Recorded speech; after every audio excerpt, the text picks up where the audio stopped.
not just touring the waterfront in downtown Miami. Take a right, come on down to Marlins Park. That's where we are tonight. The finale of a 3-game set, and the Miami Marlins have exploded in both ball games to clobber the Atlanta Braves. Look at that. Little back cam action. Giancarlo Stanton and the Fish facing Ervin Santana and the Braves. Henderson Alvarez. A kiss for good luck. Hi, everybody. Rich Waltz, along with Tommy Hutton. It's Marlins and it's Braves, and a very different series than we saw last week in Atlanta, which were low-scoring, tight games. The Marlins have won 2 blowouts. Yeah, all of a sudden the Marlins have broken out the bats. They're home where they've hit so well, feel extremely comfortable. They've had a good approach. Now a lot of them will see Ervin Santana for the first time. Now, the Marlins stay in really nice hotels on the road, Tommy. The travel is not that bad. So why can't the Marlins play like this on the road? Well, I think Frank Menachino, their hitting coach, hit it on the head when he talked about the approach in this big ballpark, and it was talked about all the way back in spring training. Use this park, Marlins Park, to your advantage, and I think they have. His theory is when you go on the road, all of a sudden you get to ballparks that you say, hey, this is a real hitter-friendly park. Maybe I'm going to go and hit some home runs. Well, no, that's not going to happen. You have to have that same approach, and I think the Marlins have done that at home. Last time he was in this ballpark, Henderson Alvarez threw a 2-hit shutout at Seattle. He followed that up with a solid start on the road. Yeah, Henderson Alvarez just has good stuff. There's no question about it. He goes up with the fastball. His fastball will get into the mid-90s. Good changeup, an occasional breaking ball, power sinker. Look for lots of ground balls from Henderson Alvarez. Add up his last 2 starts. That start in New York and the shutout over Seattle, and the numbers are quite terrific. Now, Ervin Santana has been not only terrific, he's been outstanding so far for the Atlanta Braves, a guy that spent his career in the American League until this year. Yeah, he's an experienced pitcher. There's no question about that. He's been an all-star. He was in the rotation for the Angels for about 8 years. Ervin Santana, a lot of the Marlins have not seen him. Good slider, and as Jeff Conine said, fastball's fairly straight, so the Marlins have jumped on some good fastballs lately. Be interested to see how both teams respond tonight. Bench matters. Not Johnny Bench, but the bench. The Marlins bench has contributed, especially in this series.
Marlins Park, ready to go against the first place Atlanta Braves. We're ready to go out to center field. Craig Minervini, Jeff Conine. All right, thank you very much, Rich, and good evening again, everybody. The Marlins will have their next off day on May 19th. What that means is you're going to see a few more pieces get in and maybe some rest for Stanton one day, or Echeverria, Ozuna, and so on. And that makes your bench guys even more important, and so far so good, especially with the current component here with Reed Johnson as your primary pinch hitter. Yeah, sometimes during the course of a season, you get into these stretches where you play 18, 19, 20 games in a row, and that's really when you want to give your starters a day off or two here or there, and your bench really becomes much more important. And you want to be comfortable playing these guys. Now, Derek Dietrich came off the bench last week. He'll be starting tonight, and he's going to get his share of starts over there at second base. But he had a big pinch hit against the Braves. Remember that big one off Kimbrel?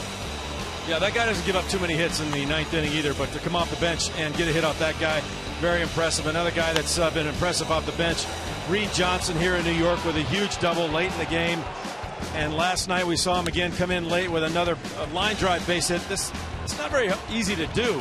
Sit for an entire game, all game long, and then all of a sudden you're facing some of the best pitchers in baseball at the back end of these bullpens.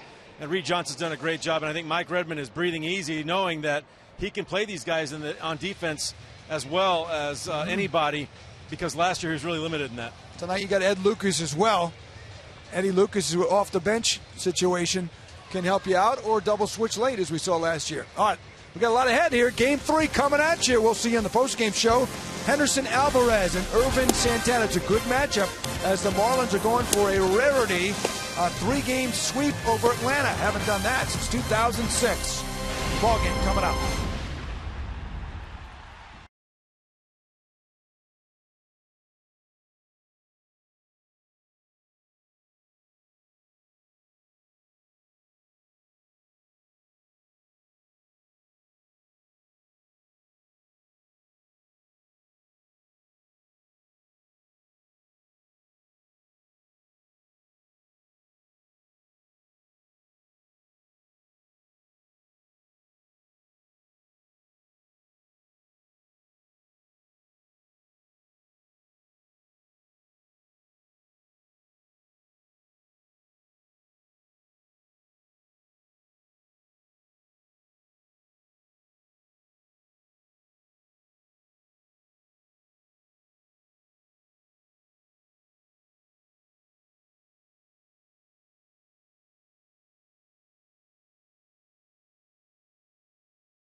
Waging war with a lord, gonna be regrettable. People like you are so easily forgettable. Playing against me, son, your talents ain't accessible. I'm a professional. When you think that it was ethical to come against the great, need to be a bit respectable. Now it's time to speak. Think of this as a confessional. Boy, I see you weak, that's your style is detectable. Only good at one thing, that means you're one-dimensional. Braves and Marlins ready to go. They fish, and the Braves finishing off this 3-game series. Dodgers are here tomorrow night for a weekend series, and then the Mets to finish this long homestand. Right now, Henderson Alvarez gets ready, his unique start. Little pump, pinch a penny's first pitch. A fastball misses outside. Jason Hayward, B.J. Upton, Freddie Freeman for the Atlanta Braves. Marlins 9-3 winners last night, 9-0 winners in Game 1. That catches the corner, and it's a ball and a strike. Fielding Colbreth calling balls and strikes. Jim Reynolds, Manny Gonzalez, Sean Barber on the bases. Nice year so far for Alvarez. Runs that fastball out. Yeah, you see the numbers on Henderson Alvarez. The other thing that Alvarez does, he keeps the infielders and outfielders on their toes. He doesn't take much time. Smack to right. Stanton back, reaches, makes the catch. Boy, that ball was blistered by Jason Hayward, who has swung the bat well in this series. He's got 3 doubles. Here's the lineup for Freddie Gonzalez and the Braves. First place in the East. B.J. Upton's up now. Freddie Freeman's coming up. Freeman has struggled against the Marlins this year. Against everybody else, he's been nails. Justin Upton, Evan Gattis, Dan Uggla, Chris Johnson, Andrelton Simmons, and Irvin Santana. And a fastball pops off the mask of JARROD SALTALAMACCHIA. B.J. Upton, with his glasses on last night, was 1 for 4. That one was a double that he lined down the left field line. You know, he's had a 4-game hitting streak, B.J. Upton, but it's one of those quiet hitting streaks. 4 consecutive games, but just 1 hit each of those games. He's 4 for 16. Because you pointed out, the guy who's on fire and swinging the bat well is Hayward. Yes, and he looks it, and that first at bat showed it. Alvarez, a variety of deliveries, a variety of pitches. He'll flip up a 58-mile-an-hour curveball every now and then. That obviously wasn't that. But with that slider, he'll throw the power change.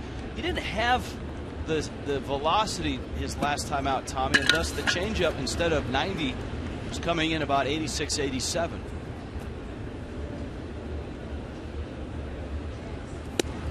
I think we can kind of gear the changeup off the fastball. Now the fastball, that velocity pretty good. It was 96.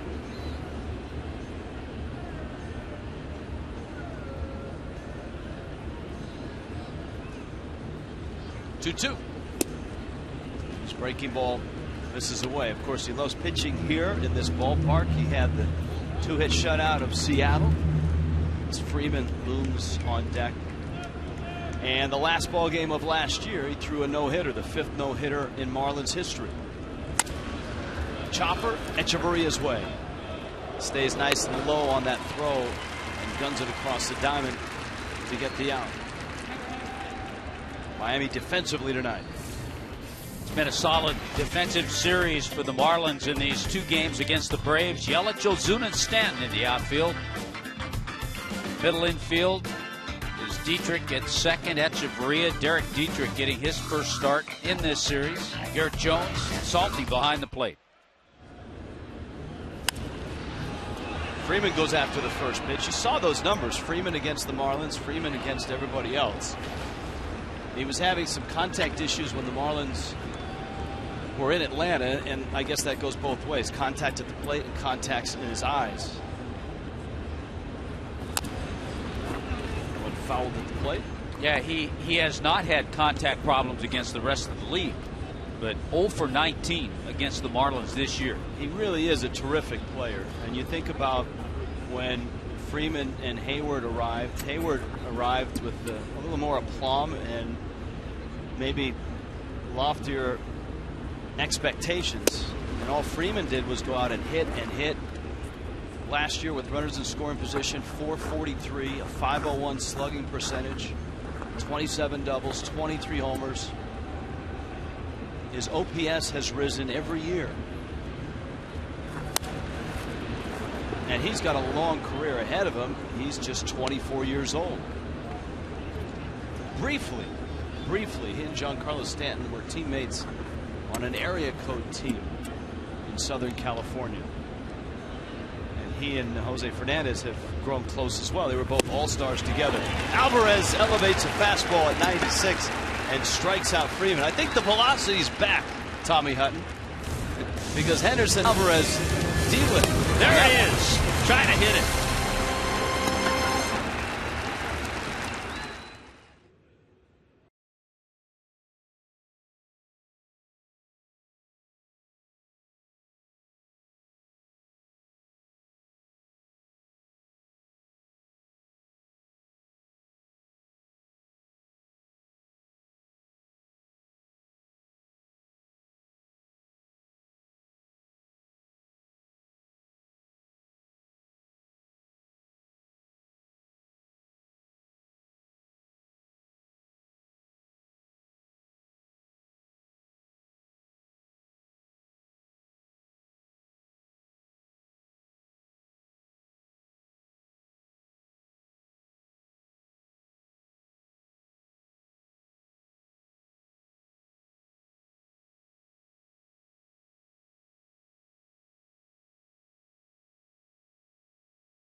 baseball on Fox Sports Florida, brought to you by Toyota. Let's go places.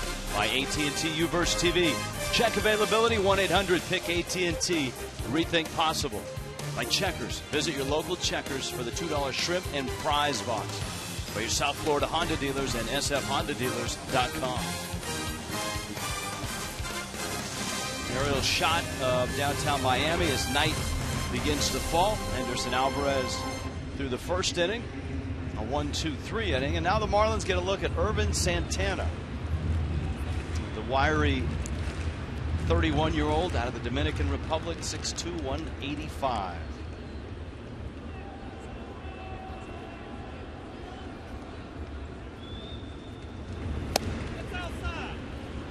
You could hear fielding Colbert say that is outside. And a guy, Rich, with that build who's been pretty durable over his career. Roller out to second. UGGLA gets the out. And Yelich is out number 1. Here's the lineup tonight for Mike Redmond. Yelich in the leadoff spot. Derek Dietrich getting the start. And Dietrich is at second base. Giancarlo Stanton right. Casey McGee in the cleanup spot. Big series for Jarrod SALTALAMACCHIA, who's just a tick under 300 now. Garrett Jones, Marcell Ozuna, 6-game hit streak. The Danny Echeverria, very productive series. And Alvarez will hit 9th. And here's Dietrich, former Georgia Tech Yellow Jacket, getting a start against a team that he used to come and watch as a collegiate. I asked Mike Redmond before the game if he had a notion with Dietrich in the lineup tonight to move Ozuna back in the number 2 spot. And he said no, he liked the left-handed bat of Dietrich because he can pull a ball if needed, if a man on second. He can find that hole if the first baseman's holding a runner. And he likes Ozuna in that productive spot. And I think it's shown the last couple of games, too. How productive was the bottom of the order last night in the 9-3 win? Yet Echeverria with a triple, RBI double, and a walk from the 8th spot. Ozuna, 3-run homer and a single from the 7th spot.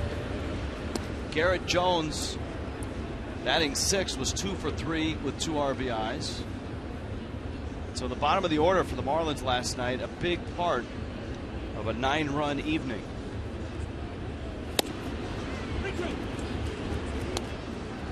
Giancarlo Stanton is on deck. Dietrich has run the count full at 3-2. One thing you got to like about Santana, he works quickly, has a good pace on the mound. Dietrich lines it center field, base hit. Upton has it. Big turn by Dietrich. And the Marlins in business. Here comes Stanton. Here comes Atlanta's defense. All right, we'll take a look at that defense. You have the Upton brothers, Justin in left, BJ at center, Hayward's the right fielder. Johnson and Simmons on the left side, UGGLA and Freeman and Gattis catching once again.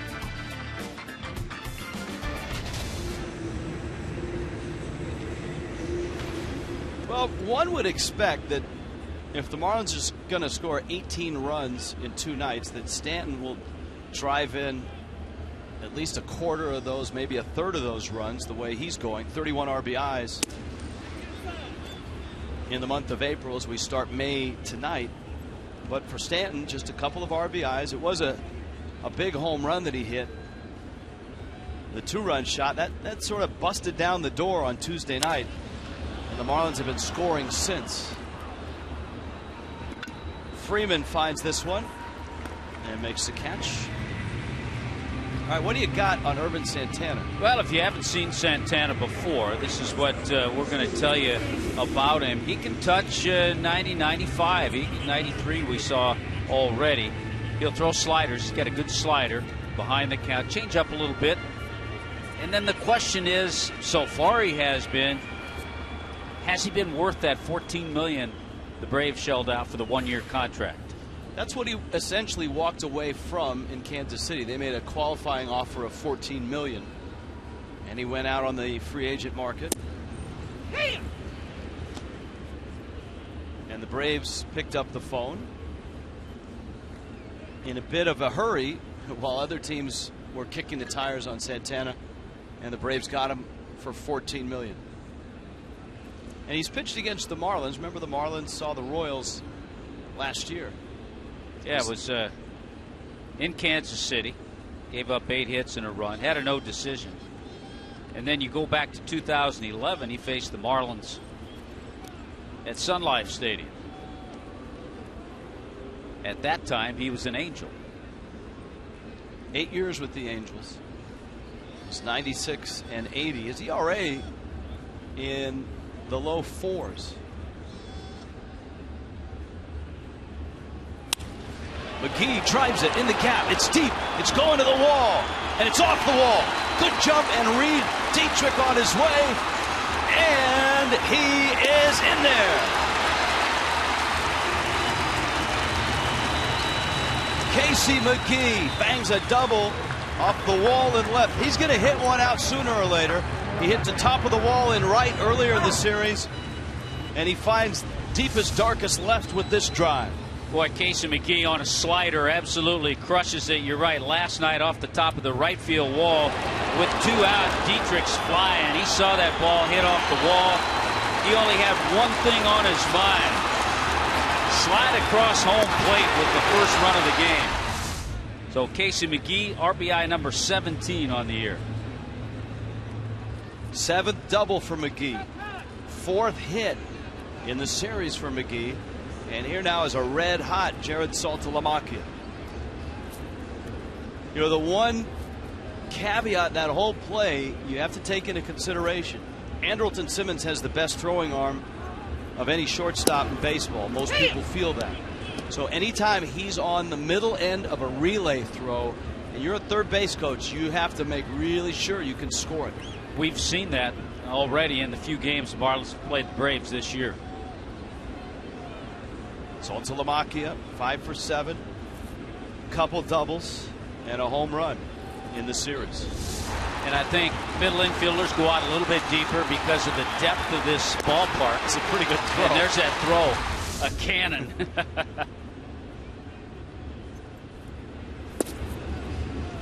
Santana misses.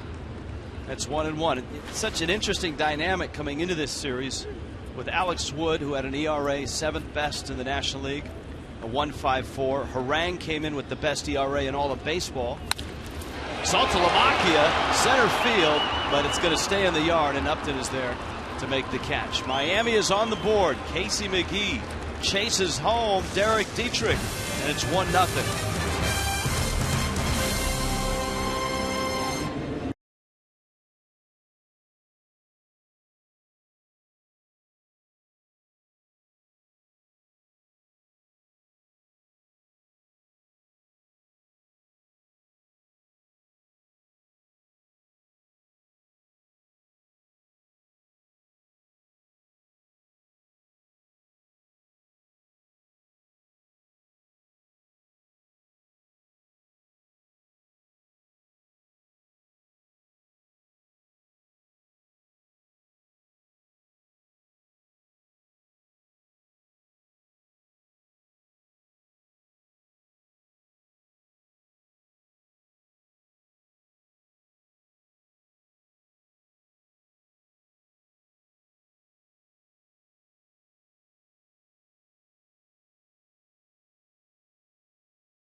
Está disponible por SAP.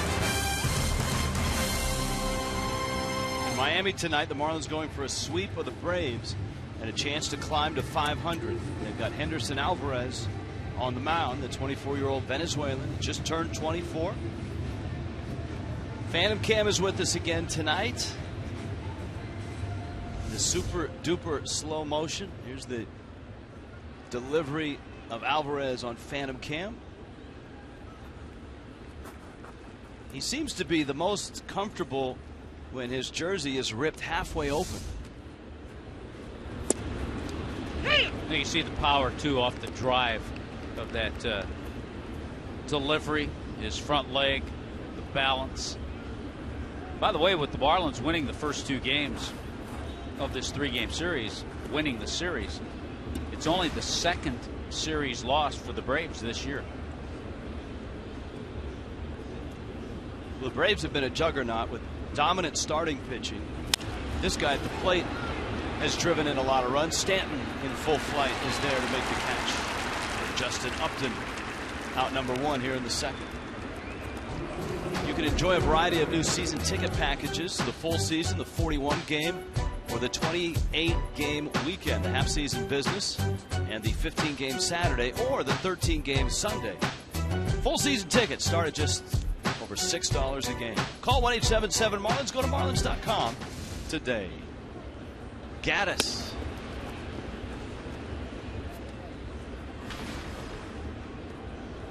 Gattis, such an imposing figure in the box. Who needs batting gloves? Just pitch it and let me rip. He can hit some mammoth shots in batting practice too. Yeah, he's one of the stronger men in all of baseball. Speaking of which, we will see one of the other stronger men in all of baseball, Miguel Olivo, signing with the Dodgers and in action today in chilly Minneapolis. The Dodgers playing a doubleheader against the Twins, and they'll arrive, I would think, early in the morning, getting ready for a weekend series. UGGLA's on deck, and Alvarez misses badly and walks Gattis on 4 pitches. Well, we'll see another pretty strong guy too in that Dodger lineup, Yasiel Puig.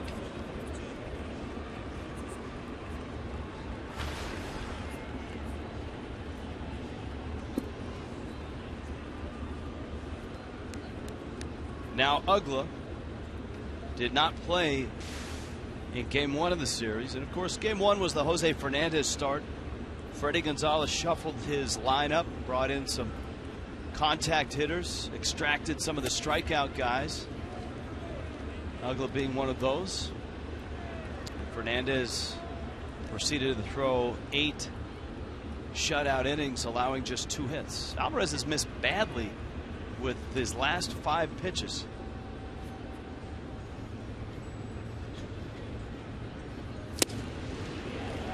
He's a guy, in talking to Jared Saltalamacchia, he has to really keep a close eye on Alvarez. You don't want things to get out of whack. You want to keep that delivery as compact as you can.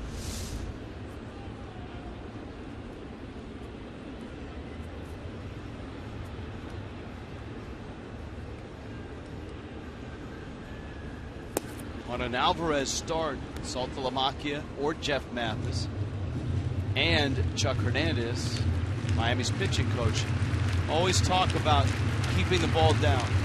That when Alvarez lives from the belt buckle down, he's really effective. When he elevates, he can get in trouble. Elevated that one, and UGGLA pops it up. Stanton's calling, and OZUNA calls him off and makes the catch. Let the young center fielder take charge. Marcell OZUNA doing just that.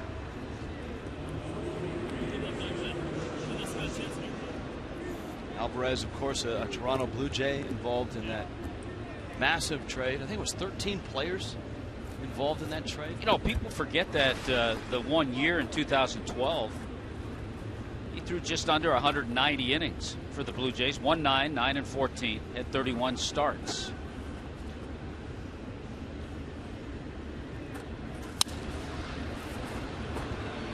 In what I would probably venture to say a hitter's ballpark, the Rogers Center. Well, one of the statistics that jumps out about that season is that he gave up 29 home runs, because as he showed last year, he didn't have that many starts. Certainly when he started the season on the disabled list, 17 starts, so half of that. Just 2 home runs allowed as opposed to 29. That used to be your home, the Rogers Center. It was Sky Dome then. Just Sky Dome. Just Sky Dome.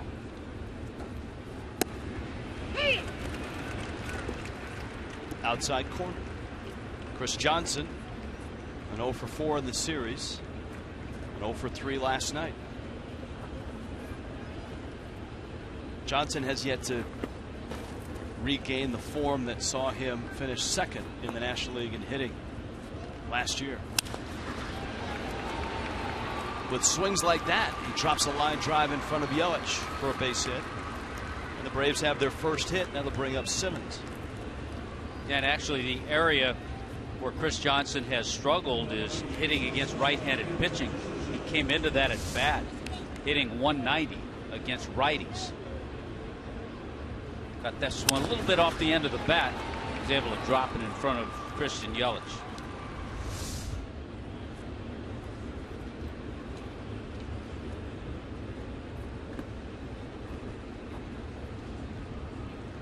And that's one of the splits that's a real puzzler for Henderson Alvarez. Simmons hits it high in the air.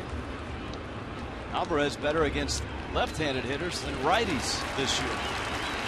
But he's through 2 and he looks sharp. It's 1-0 Miami.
Bottom second. Braves and Marlins finishing off the 3-game set. We invite you to send your favorite fan photo. FL fan photo is the hashtag. And we'll show it in an upcoming broadcast brought to you by AT&T. That could be a photo that we could see later. Let me take a selfie. Yeah.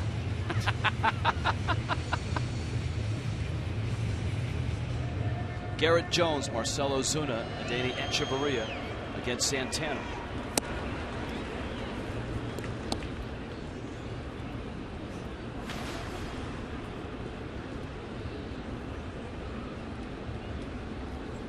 Jones a big night last night, a couple hits, drove in a couple. Told us he's made a couple of small adjustments to set up with the swing.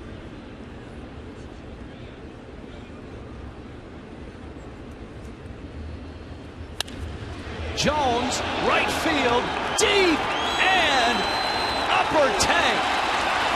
I'll say he's made some adjustments. Home run porch for Garrett Jones. The Marlins already, put this in perspective, have hit 26 home runs. They hit 95 all of last season. But solid swings by Garrett Jones. He's on a nice roll. He's going to want to talk to us before every game now.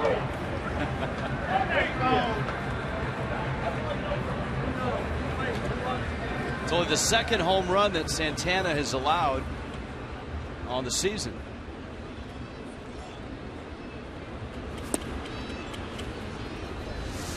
Another look. Let's see where it lands. Well, a pitch up, belt high. Look at that. Look at the concentration. And you love to see him reach that home run porch about 4 rows back. It's a great place to sit. We talked about that last night.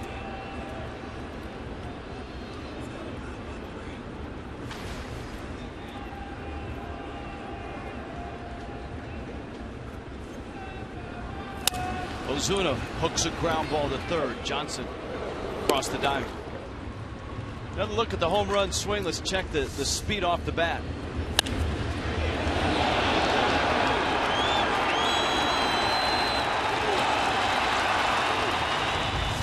Anything that gets to 100 miles an hour is pretty good. He's calling his friends, and yeah, I got it. Garrett Jones home run ball. So as in last night, the bottom of the order productive with the Jones home run. Echeverria takes a fastball at the knees. Echeverria last night tripled and doubled.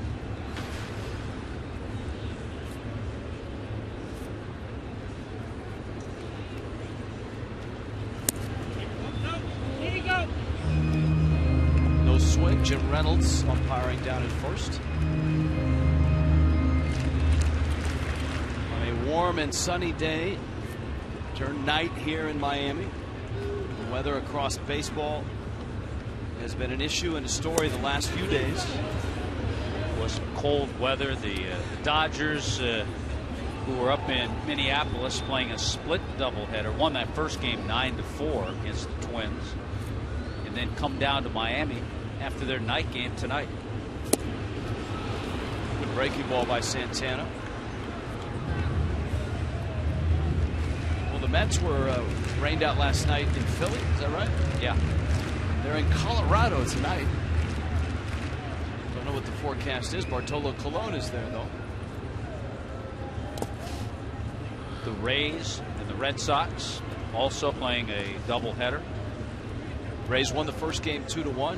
Pittsburgh at Baltimore playing a doubleheader. Baltimore won the first 5-1. Echeverria holds up, and the Marlins are not only scoring against Urban Santana, they're pushing the pitch count up close to 30 now. It's at 27. Well, you watch Echeverria during batting practice, you see his approach, his swing. It's just so much better than last year. And just that at bat there, being able to lay off that pitch, draw the walk. The pitch that maybe last year he takes a swing at.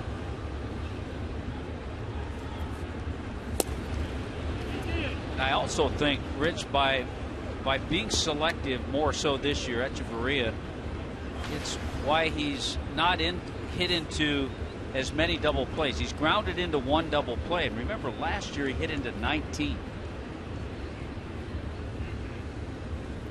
Alvarez squares, tries to bunt, and fouls it at the plate. Now, Alvarez can handle the bat. He's 2 for 7. And he's got 5 sacrifice hits, and that leads, as you always point out, he's the best bunter on the Marlins pitching staff. You see that number in the National League. Strong one. Freeman thought about it, and nice job by Echeverria to get the jump and change Freeman's mind. Absolutely. That play was made because Echeverria got a good jump. Alvarez just wanted to make sure he got it in fair territory. It's a little hard, but it goes to show you when that first baseman has to hold a runner, he can't get in as far as the third baseman. Now Miami has scored a slew of runs in 2 games. 9 in the first 2 in each game. Tonight they've got 2 runs. But you just get a sense with this Atlanta ball club that you can't score enough. And there's a run sitting out at second base right now for Christian Yelich. And Yelich sees that first pitch changeup from Santana. And you're absolutely right. It's a power pack lineup. The Braves can score fast and often.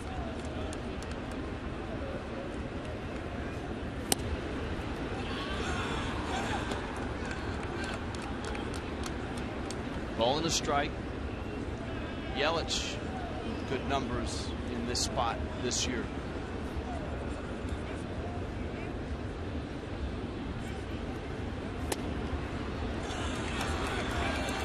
Well, we show you broken bats and home runs in Phantom Cam. We might as well show you a sacrifice bunt. That's a great shot. Look at the position of the bat. Chest high, it's level. He has that in a perfect position. He didn't stab at the ball.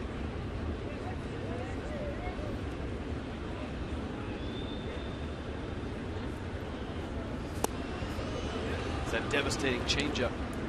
Evens the count at 2-2. Garrett Jones is homered. Casey McGee has driven in a run with a double. Santana came in with an ERA of 1.95. All 3 Atlanta starters with sparkling ERAs.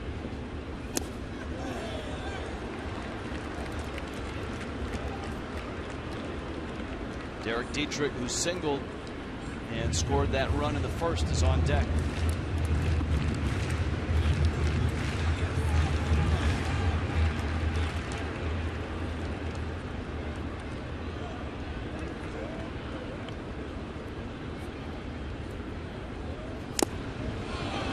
It's held, and Yelich goes down swinging.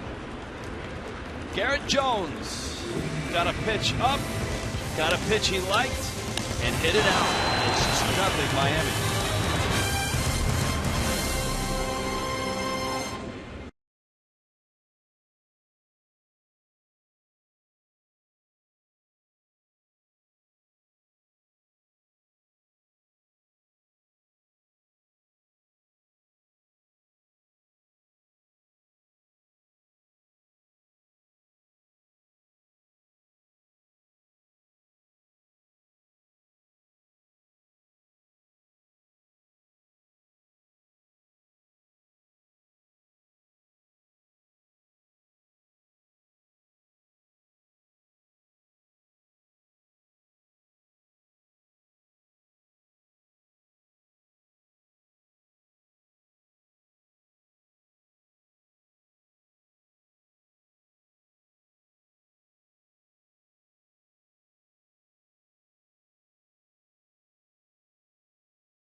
Cast presented by the authority of the Marlins may not be reproduced or retransmitted in any form. Accounts and descriptions of this game may not be disseminated without the express written consent of the Marlins. Here is Santana. Certainly he's not had a whole lot of experience doing this. But he rips one into left field for a base hit. Impressive. Well, amazingly enough, that's his 3rd hit this year. He's 3 for 8. Excuse me, 3 for 12. Like Socha. But yeah, he's swinging the bat pretty well. Could have used him in that Angels lineup. Some of the years that the Angels have had. He's been an American leaguer until this year. Now back top of the order, second time through, Hayward absolutely clobbered a ball to right.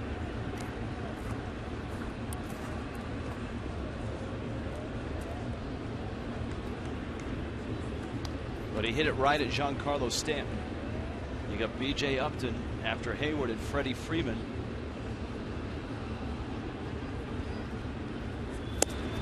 Yeah, Hayward had a couple of hits last night. His final at bat, he lined out to second. He's hit in 9 of 10, so he's still just over 200 because he got off to such a horrific start, but swinging the bat much better.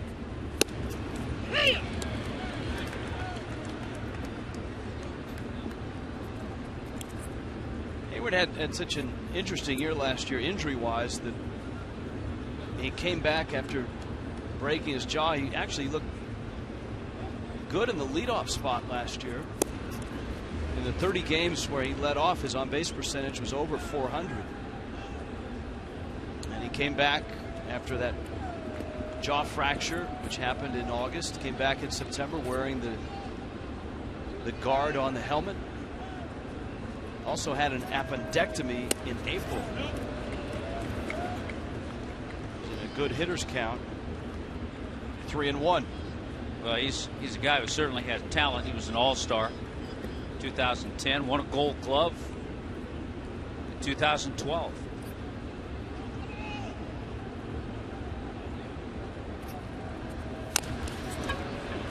Chopper, Jones turns, Alvarez out. Alvarez and Hayward arrived at the bag at the same time. Freddie Gonzalez is coming out. Boy, this was a tough choice for Garrett Jones. And I think what he thought, by the time he fielded the ball, he wasn't going to be able to get to the line and put the tag on Hayward, who gets up the line quickly. Difficult play for the Marlins' best athlete as a pitcher in Henderson Alvarez, but a difficult play for him to get over to first and then turn backwards to try to receive the throw from Jones. And a dangerous play, too. Yes. And Alvarez right now is getting attention from Miami's trainer. Here's the first look. He kind of gets in between Hayward and the bag. Did Hayward touch the bag with his first? It looked like Hayward touched the bag. If he does, he's safe. If he does, he's safe, because Alvarez never got to the bag. I think he's safe. It certainly appears that way. But just a difficult play all around.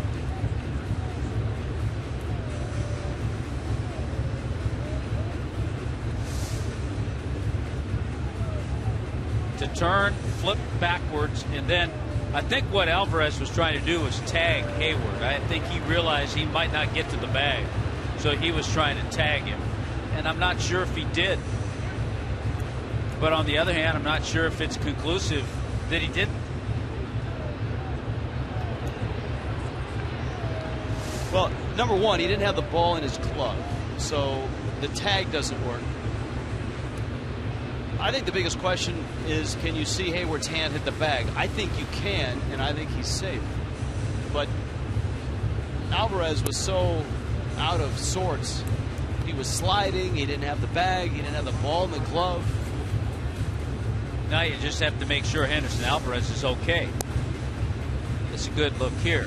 See, look, he doesn't have the ball in the glove to begin with. It's in. So it's in his hand. If Hayward's hand hits the bag, he's safe.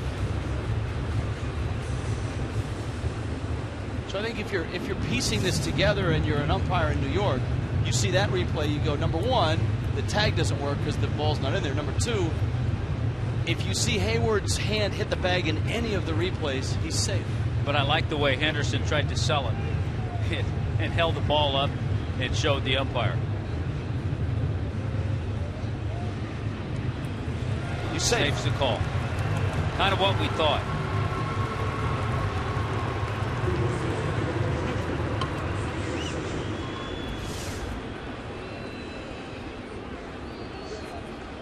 You see on Phantom Cam, Yeah, the ball's in his throwing hand. And you can kind of see that hand crawl over the bag and touch it from Hayward on that look. So I would guess it would be an infield base hit for Hayward.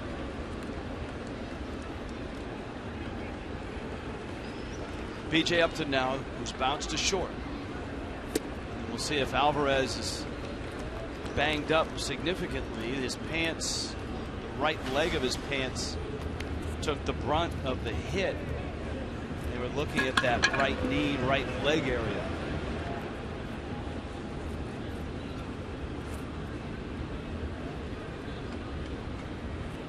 Braves left 2 on in the second. And they've got big bats right around the bend. Freeman on deck, then Upton, then Gattis. B.J. Upton, left field and deep. Yelich is back at the track. Gone. And what a big play that is at first. Miami didn't get the out. And Alvarez gives up a 3-run shot.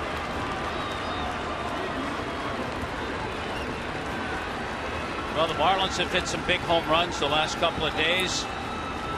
The Braves, in this case, B.J. Upton comes through with a big one for them.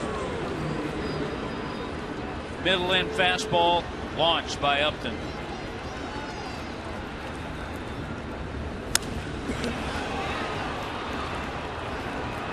First time in this series that Atlanta has had a lead. Yeah, he's my fault. Now Freeman. You sat by me.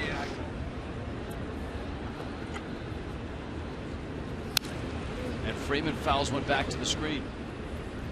Well, Alvarez, as we noted, gave up only 2 home runs all of last year. And that's the second he's given up.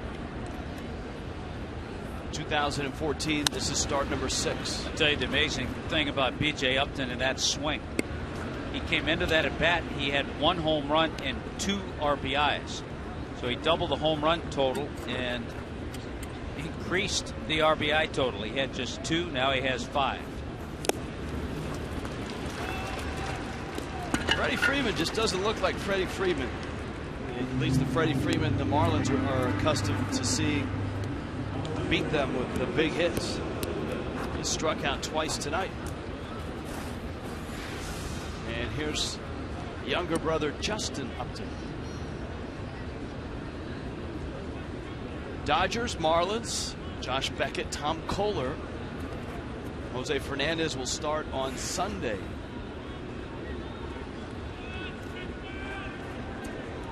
Jacob Turner gets the ball back into the rotation on Saturday.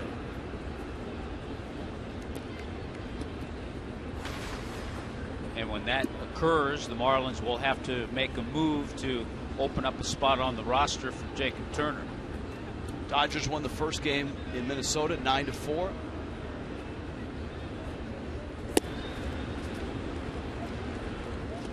Twins have a 1-0 lead, bottom second.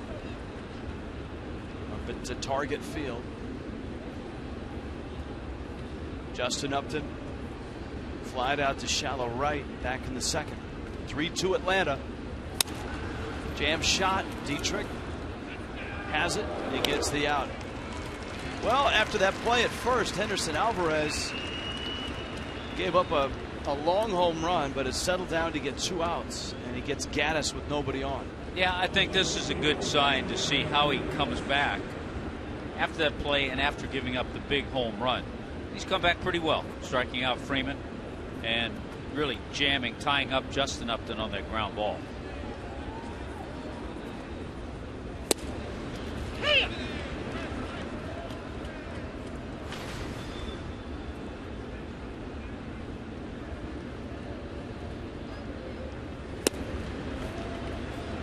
Gattis takes outside. Gattis was single-handedly responsible for a couple of the Braves wins in that 3-game series in Atlanta. He had the walk-off home run. It was a 2-run shot in the 10th inning of Game 1. And then the 2-run pinch hit double late in a 3-1 win. He scorches one back into center field. Coming into this game, this matchup has always been a struggle for Henderson Alvarez. Coming into the game, 0-2 in his career with a 6.86 ERA in 4 starts against the Braves.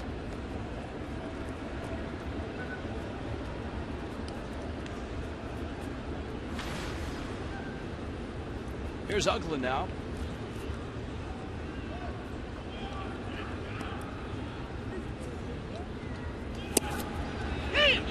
Injury news from baseball tonight. Billy Hamilton making a spectacular catch to begin tonight's game against the Brewers. Bruised his hand. He was lifted for a pinch hitter in the bottom of the first. 27 games, Hamilton is hitting .245, 6 RBIs, but obviously the number everyone's talked about are the stolen bases. 11 stolen bases in 16 attempts. Reds have already had 10 players on the disabled list. Tony Cingrani went on the DL earlier today. UGGLA swings and misses. Well, the Marlins see their lead disappear. Giancarlo Stanton is coming up.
Finally getting some runs on the board, matching their series total here with 3 runs first couple of games, with 3 their top third. Now, the Marlins certainly put it to them the last couple of days, and that brings us to our Geico quote of the night, and that's from Aaron Harang after the game last night. And here it is, and Harang said about these Marlins, who he handled well, 11 strikeouts last week.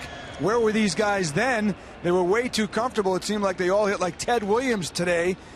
The Marlins getting 9 runs and 13+ hits in back-to-back games. The Braves have not given up that total since 2006. The result of that, guys, conspiracy theories. Freddie Gonzalez spent a better part of 10 or 15 minutes today talking about the length that the Braves went to see if the Marlins were either cheating or stealing signs in the game. Number one, he said he had Carlos Tosca, his bench coach, look over to the Marlins bench, see if anybody's whistling or throwing a sign to the hitter. Number two, he said there was a guy in an orange shirt, a red cap in center field. They said, watch that guy, till he went to get a soda about 2 batters later. They also wondered today if the cameras out in center field underneath ours, they sent the guy out to take a look at those cameras, in fact. And they also mentioned about just stealing signs. They looked at video today of Wood's start and of Harang's start. They looked at everything and they came up with the answer of nothing. We didn't find anything. The game within the game goes on all the time, especially when your pitcher is hammered back-to-back nights.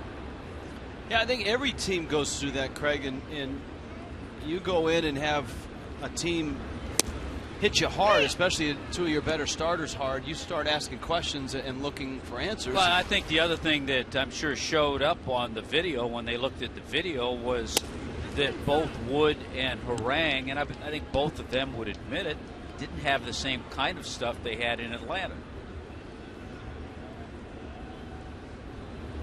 Stanton with a swing and a miss.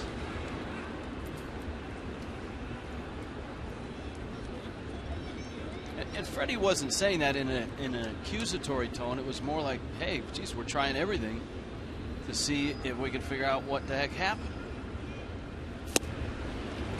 Well, that's Ervin Santana at his best. Santana, who throws hard but has such good secondary stuff. And he just showed it off against Stanton. Yeah, this is Santana's slider at its best. Kept it down, kept it away, and he got Stanton to chase it.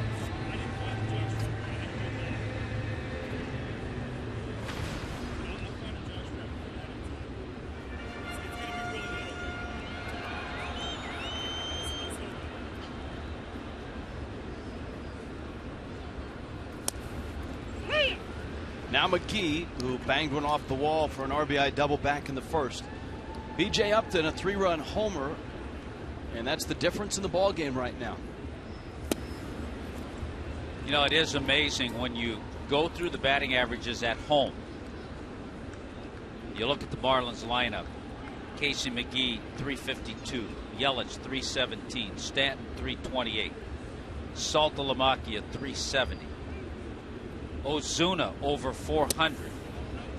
Echeverria 327. All of those home batting averages. So you ask why the Marlins have played so well at home. They've hit really well at home.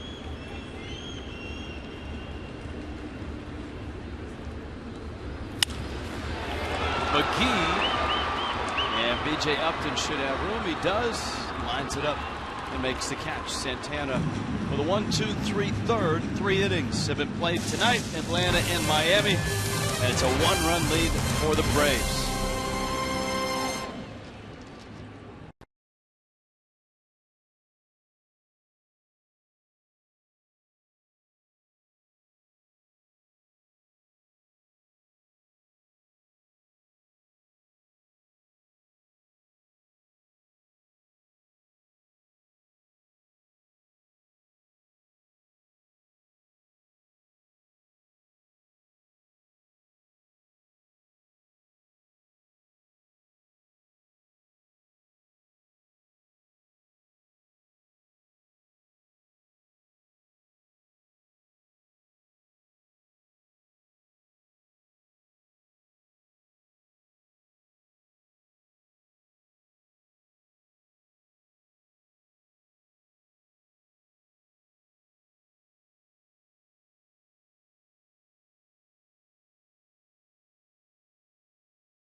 Arrives. The Dodgers are here, and tomorrow night is a Fireworks Friday at 7:10. If you bring your group for youth baseball and softball night, you can stay in your seats after the game for an incredible fireworks display presented by Stanley Tools. Go to marlins.com for tickets. Dodgers, as we've noted, playing the second game of a doubleheader in chilly Minneapolis. Can you imagine what it must feel like to get off the plane when they land early in the morning after spending, what, 3 days in Minneapolis? Yeah, they had a little snow and rain. Temperatures in the 40s. Johnson, a pop that's going to nestle in for a hit. So Chris Johnson finds left field with a couple of balls. He's 2 for 2. Simmons, Santana, and Hayward coming up. Chris Johnson has had a little success now against Henderson Alvarez, 5 for 11.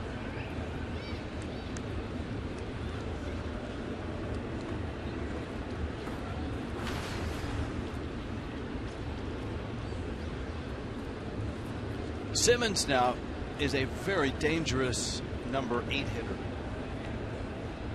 3 doubles, 3 triples, 3 homers. And a chopper to McGee. Out there, Dietrich's turn, a quick one, and a 5-4-3 double play.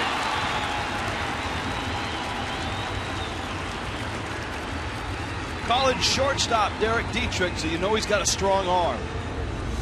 Boy, this was a quick turn. Simmons runs pretty well. Nice feed from Casey McGee, and then a strong throw. Watch the feed. Right there, chest high. Nicely done,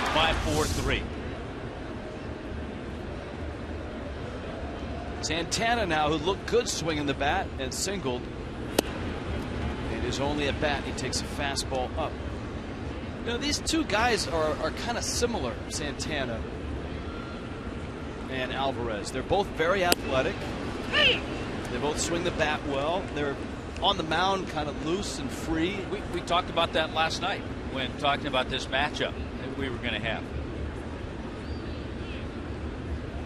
The one thing in doing a little research, finding out about Santana, guys with the Braves said he's extremely hard worker. He's a great teammate.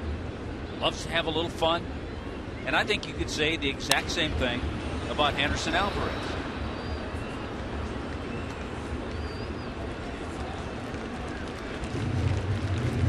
Santana out of the Dominican Republic, Alvarez out of Venezuela. And you saw, if you were with us, Alvarez holding his daughter and kissing her before the start. Brianna. Alvarez pounces on the ground ball.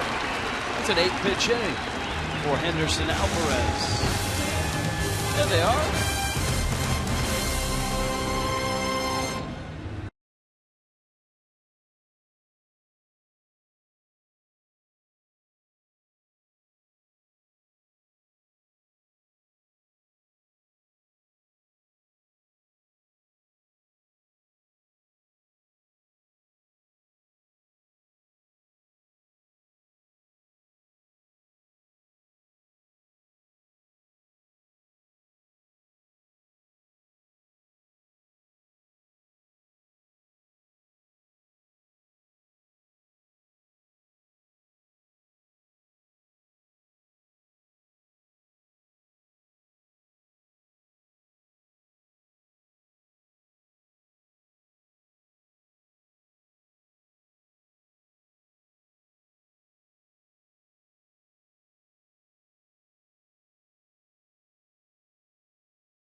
Sports Florida is brought to you by Palmetto 57 Nissan and Palmetto 57 Volkswagen, home of your money-back guarantee.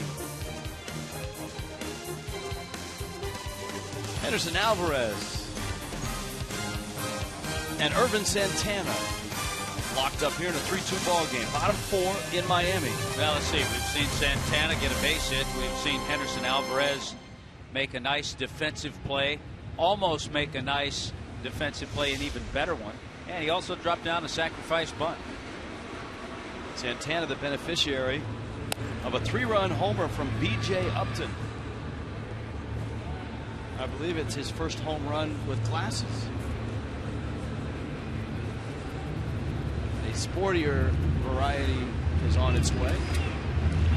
More of a, I don't know. I kind of like those. because you wear the same kind. If he hits a few more homers with those, Well, he'll keep those. Trust me. SALTALAMACCHIA, Garrett Jones, Marcell Ozuna. SALTALAMACCHIA line drive over the head of Simmons and into center field. And the Marlins open with a hit here in the fourth. 6-game hitting streak now for Salty. And during the streak, a lot of balls hit in this direction. A couple of home runs at Citi Field. 9 hits and 19 at bats during the streak. Look at that extension. A little bit off the end of the bat. You can see a bit of a wobble in the bat, but plenty hard enough to get it over Simmons. And here's Jones.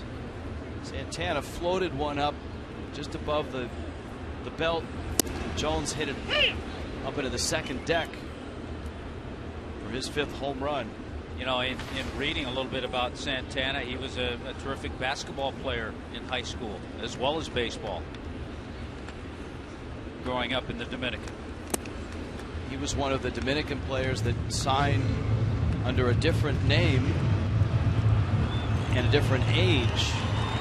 He was actually Johan Santana at 16. A year later, he was actually 2 years older than when he signed. So he gained a year, and he changed his name to Irvin. Maybe it was his favorite basketball player. Don't know. Well, probably happy that he's not confused with the other Johan Santana, the tremendous left-hander, who is still, I think, rehabbing with the Baltimore Orioles, trying to make a comeback this year. 2-1. Jones fouls it at the plate. Counts 2 balls, 2 strikes. Talked about Santana being durable. Last time he was on the disabled list was 2009. And even in that year, he had some elbow and some forearm issues. Even in that year, he started 23 games.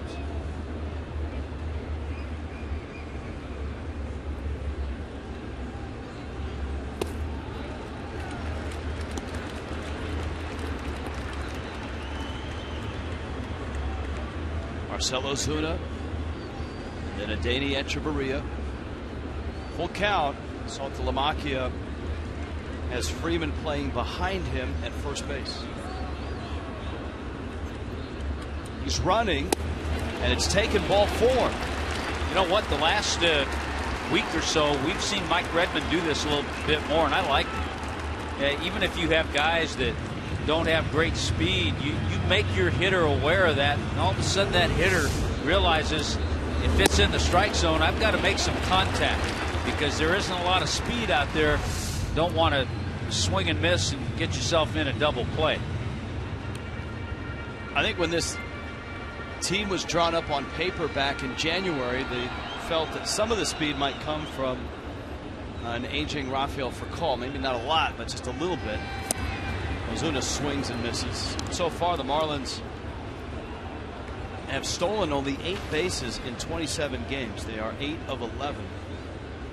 Opponents have swiped 16. And sometimes when you don't have that base stealing potential, you can at least start some base runners.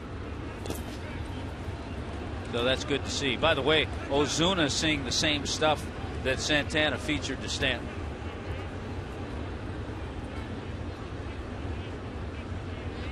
Rafael Furcal, if you were not with us the other night, Furcal is in uniform and in the dugout, but he's a long way from stepping on the field.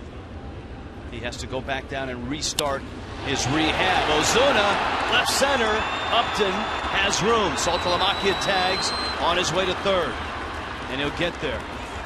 Well, Ozuna crunched that ball about 390 feet from home plate.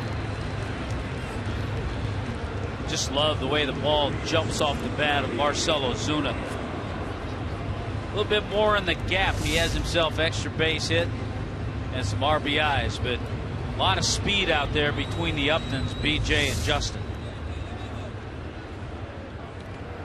Echeverria now.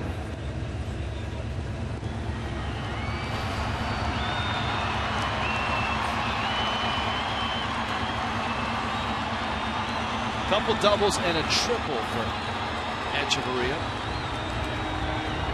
in this series. Braves obviously looking for a ground ball. They've got Simmons and UGGLA playing for 2. The pitcher is on deck, Alvarez. This is where Etch needs to keep that same approach. Patient. Don't swing at Santana's pitch. Try to get yourself in a count where you can get your pitch. Frank Menachino around the batting cage counseling Echeverria to keep thinking right field. And that's what he's been thinking these last 2 nights. Ground ball. Freeman has it out there. And the Marlins are going to tie the game. The ball slipped out of Simmons' glove. And I don't think the Marlins are even going to challenge that now that they've gone back to the old interpretation. Yeah, a week ago that might have been worth a challenge. Oh, a week ago he's safe, but Major League Baseball making that adjustment on the transfer rule. Nice play by Freeman. Good job by Etch trying to go to that hole on the right side, but nicely done by Freeman. He almost pulled Simmons off the bag. Redmond is going to go out and talk to him, and it might not be as much about he's on the bag. It might not be as much about the transfer because you can't ask about that now, but whether or not his foot was on the bag, and I think you can see by that replay it was. Read out for a discussion, and part of that discussion is buying enough time to see if anybody in the replay room picked up something.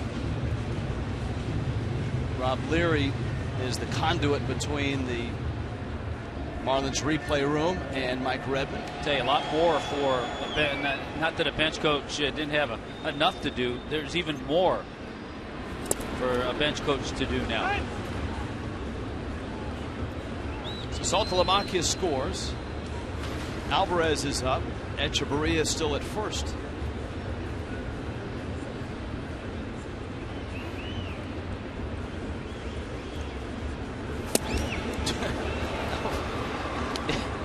If Alvarez didn't have the first 2 buttons on his shirt unbuttoned, the other one just came off. It should be an old saying, unbutton your shirt and have a rip. He's done that.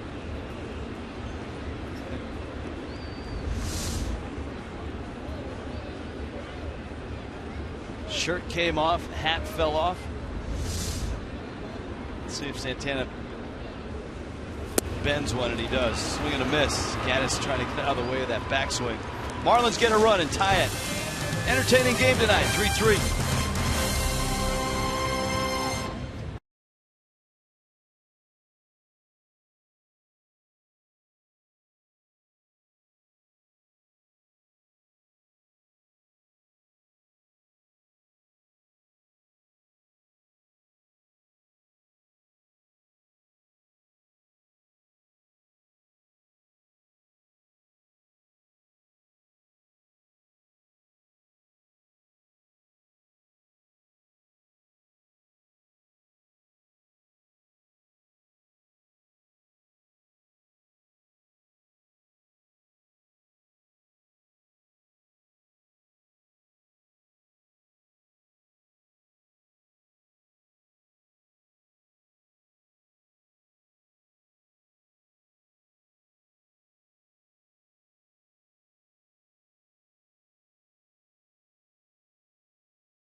Adrian Gonzalez, the cavalcade of stars.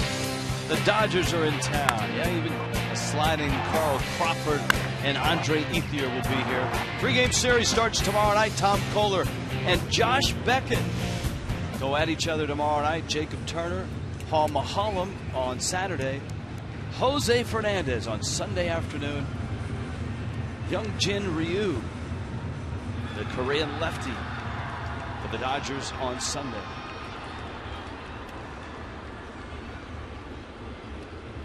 Alvarez getting ready to face Jason Hayward, B.J. Upton, Freddie Freeman in a back and forth battle here. Marlins and Braves. Alvarez misses down low. Hayward has lined out and hit a high chopper down the first baseline that turned into an adventure and a hit. A challenge, a successful challenge by the Braves. B.J. Upton followed with a 3-run homer, so it was a key play. Dietrich gets the out. 1 out here in the 5th.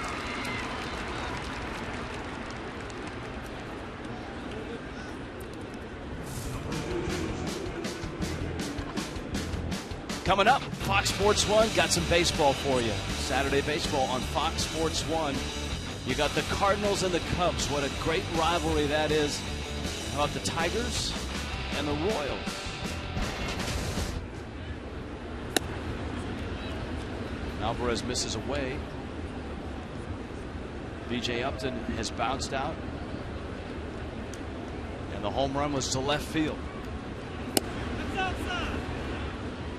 In case you missed it, here it was.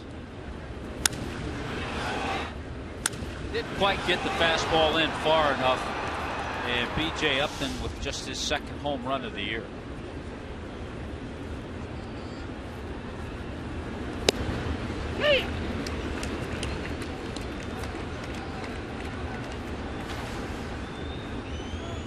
Well, 126 games last year for B.J. Upton, just a 184 batting average and 9 home runs. When the Braves got to the end of the regular season, Fredi Gonzalez was making out his postseason roster. There were some that thought both B.J. Upton and Dan Uggla would not be on that postseason roster. As it turned out, Upton was on the roster and Uggla was not. It would have been difficult for Fredi Gonzalez to leave both of those guys off the roster. 2 of the highest paid Braves. Upton had just signed a 5-year $72 million contract, and of course Uggla in the middle of a 5-year $62 million contract. It's in. And so B.J. Upton continues a nice night. He's aboard with 1 out. To open up the Dodgers series, tune in to the South Florida Honda Dealers presentation of Marlins Live. World Series hero returns, is in Josh Beckett. Jared Saltalamacchia will chat as well. Well, Josh Beckett, a World Series hero in 2 cities.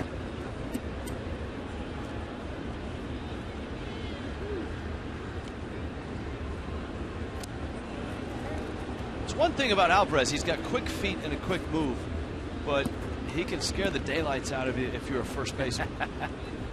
You can picture Alvarez turning a double play. It's a second baseman. But we've also seen him throw the ball up the first baseline a few times. Upton has a good lead. Freeman swings and misses. Well, you talked about the Marlins with just 8 stolen bases. The Braves have just 13. But they have a couple of guys who will run. The Upton certainly. Jason Hayward will run.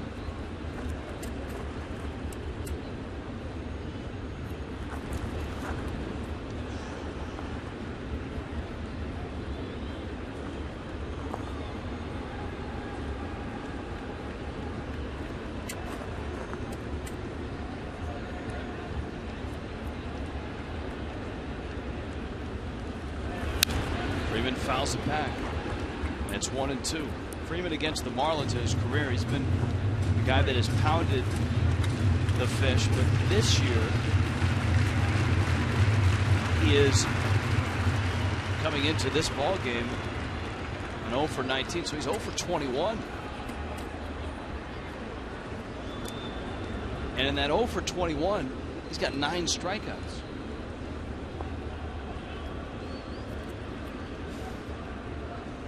Which is got to be scary if you're the Marlins, because this is not a guy that is prone to slumps or going into nosedives. Yeah, I would say it would be scary if you're the Giants, because that's who the Braves go home to play. They go home and have a nice homestand with the Giants, the Cardinals, and then the Cubs.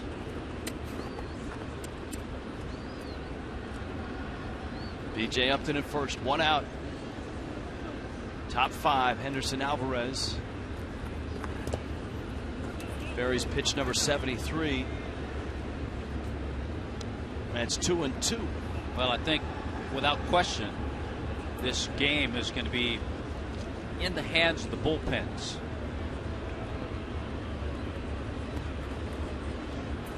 Braves return home to take on the Giants. Mike Minor. Runner goes, and without a throw, Upton swipes second. And the count full now on Freeman. That's a huge jump. Huge jump. He's halfway there.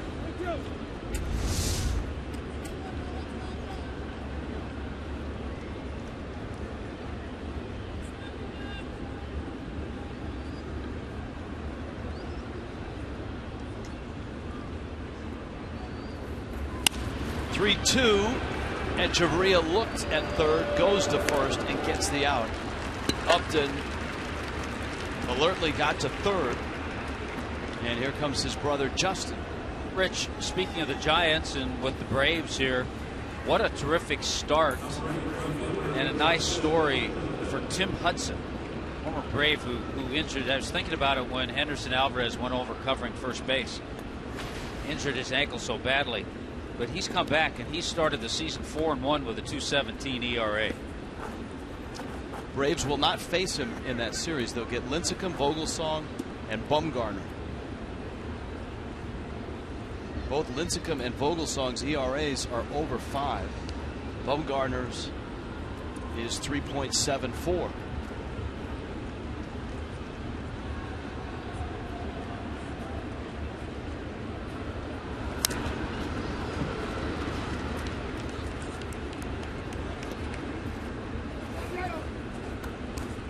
Justin Upton is bounced out, flied out. He hit a long home run last night in the 9th inning. Alvarez's pace has changed also.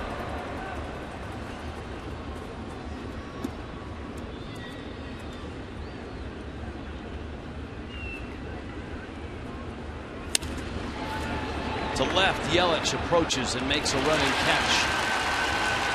And Alvarez pitches around the walk and the stolen base. Giancarlo Stanton is due up. 3-3 game.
and Marlins. Let's check in with Craig Minervini. Craig? Well, Rich, I'm sure there's a very proud high school baseball coach in town. Manny Aguilar, who's the coach of Plantation. These are 4 of his star players. We're out here today with the Fish colors, and somehow you're still in high school?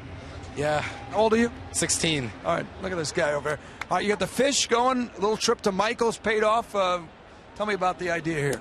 My friend Christian here, we came to a Marlins game together and said, we got to be happy, come here and enjoy our time. And we thought painting, dressing up, and going all out for a Marlins game would be fun. So this is what we did, show our support for the Marlins. Got some numbers, too. So after the pitch, why don't you turn around and see who your favorite players are. And angle through, you see you got Ozuna here, Stanton, Yelich, and who's on your? Henderson Alvarez. Henderson Alvarez. You're a pitcher? Sir. Left field? Right field. First baseman. Now, you've been following Garrett Jones, you said, for a while. These guys are, since he was in the minor leagues? Yeah. I follow all the Marlins players. Go on MLB.com, look them all up. I love following baseball because it's what I want to do for the rest of my life. Even when he was another player, you looked up highlights on Garrett Jones when he was in the minors in another organization? Yep. I looked at all his highlights, stats, everything. Good job there, guys. They're getting a lot of attention here, and they got a proud coach. I'm sure you guys lost in the playoffs. They all want to throw out to Azuka from Fox Sports, who helped set them out. Good to see the high schoolers enjoying the game, guys, right? Very nice. Impressive. That's good stuff. That's that's how you generate a fan base. Get the kids, get the high school, go from there. And always important when you do paint something on your stomach that you make sure you spell it correctly. Everybody's in the right order. I think one guy ran out of paint, though. The shirt was a little short. Easy. Dietrich takes a breaking ball for a strike, and it's 0-1. Christian Yelich bounced out. Santana has settled into this ball game. Marlins got to him for a run in the first. Dietrich singled. McGee an RBI double, and then Garrett Jones plastered one up into the upper deck. Marlins constructed a run on a hit and a walk in the fourth. It's 3-3, bottom 5.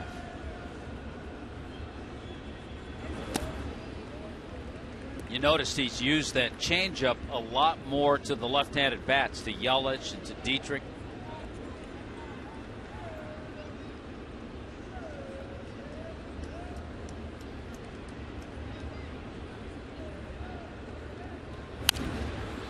Fastball foul back. Good to see Manny Machado back. And long road back off the knee injury. Is he in the lineup tonight for the Orioles?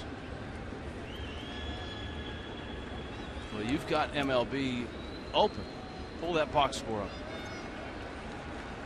I believe he is. Well, we talked about the Orioles playing a doubleheader. He did not play in the first game. The Orioles won 5-1, beat the Pirates. In the dirt. Delayed start in game 2. I would think you wouldn't want to play him in back-to-back games, his first game back, so he's probably going to play in that second one. Dodgers Marlins on Saturday, and that's a Saturday spectacular at 7:10. All you can eat seats for $27 after the game. East Plaza for a party at the Clevelander with live music, entertainment, and more. Go to Marlins.com for tickets. Juan Lagares off the disabled list for the Mets today as well. So Dietrich walks. Stanton has not had comfortable at bats against Santana. He's popped out and struck out. Manny Machado in that lineup for the second game if it gets underway, batting second, playing third. And again, Stanton swinging and missing badly. It's 0-2. Stanton's had a hard time tonight picking up Santana.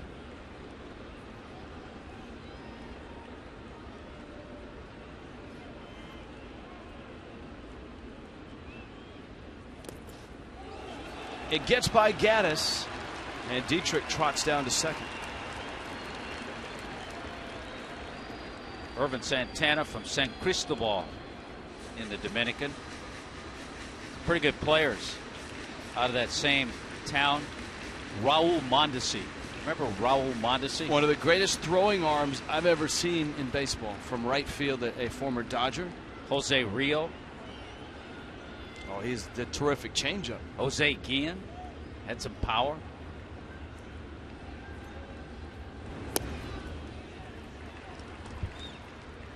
That was a little better take. So you see Stanton take that pitch that he's been chasing.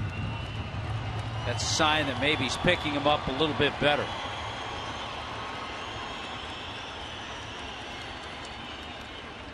Two. He buries it. Now first base is open, but McGee is on deck, and he's had two really good swings at Santana. A double off the top of the wall and left, and a deep fly ball out.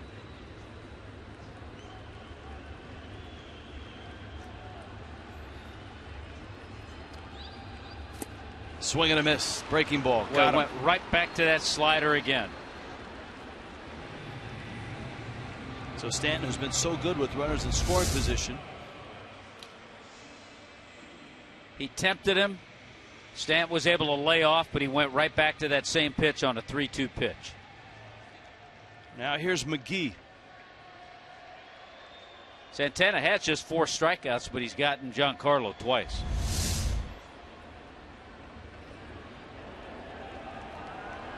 $17 runs driven in for McGee.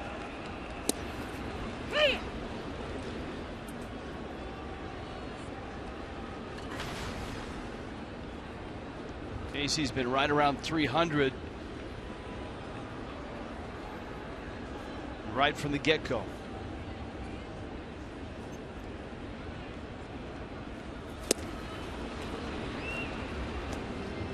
He tried to pull a breaking ball. It's 0-2. A lot of things Casey McGee's done. Hit over 430 with runners in scoring position. We talked about his average at home, over 350. Well, he knocked home Dietrich in the first. Got him looking. So McGee strikes out. Santana pitches around the walk and the wild pitch. This ball game still tied 3-3.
Three ball game in Miami tonight. Marlins and Braves finishing off a 3-game series. Marlins looking for a sweep. Braves trying to salvage a game.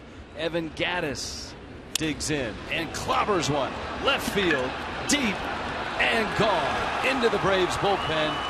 El Oso Blanco, his 7th of the season. A hanging breaking ball, and Gattis punished it. We've actually seen Henderson Alvarez use that breaking ball a little bit more tonight to some success, except there. You make a mistake to that big, strong guy, and Evan Gattis is going to hurt you. Freddie Freeman, of course, his traditional hug. And Gattis continues to hurt the Marlins. He did it in Atlanta. He does here. It's a 4-3 ball game now. And it's UGGLA, Chris Johnson, Andrelton Simmons. UGGLA cranks one left center field. The park should hold it. And OZUNA makes the catch. There's that breaking ball. It was more flat than a hanger, but Gattis just jumped on it. You know, we had a tweet last night, and it was asking about any other hitters that have the kind of power Giancarlo Stanton has.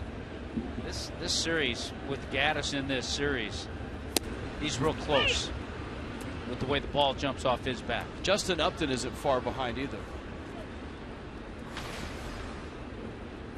Chris Johnson, a couple singles to left field.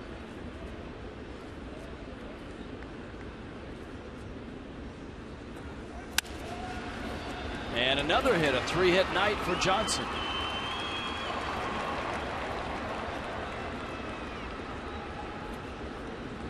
Well, we told you coming in that right-handed hitters had done the most damage against Alvarez. You look at the big hits tonight. Gattis is 2 for 2 with a homer. Upton a 3-run homer. Johnson is 3 for 3. All right-handed bats. And aside from maybe not being able to use his changeup as a weapon against the righties, do you see any explanation? Well, the explanation and the answer is that pitch to Gattis. It's a breaking ball that's his 3rd best pitch for Alvarez. It's not that sharp. It's not the slider that Irvin Santana has. Right-handed bats 390 coming in. Lefties 227. To the lefties, he can use that power changeup. He can use the sinker, good two-seamer.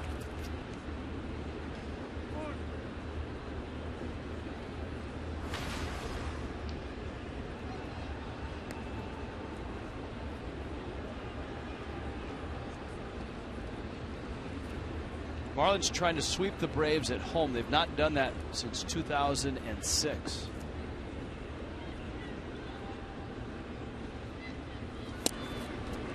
And the Braves, ever since Freddie Gonzalez took over in 2011, have absolutely owned the Marlins.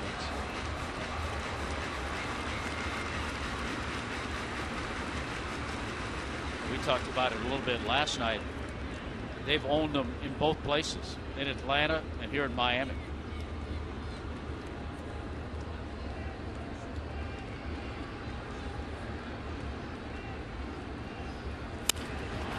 Slow tapper, Echeverria to first. Jones picks it and gets the out. So Johnson's at second. Simmons is out. And Santana is coming to the plate.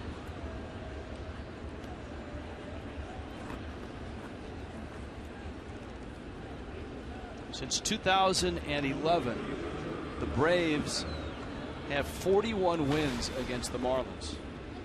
The most of any team in Major League Baseball.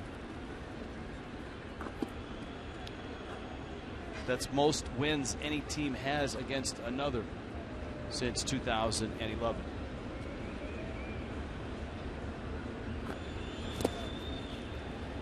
That's because Oakland and Houston haven't been in the same division as long.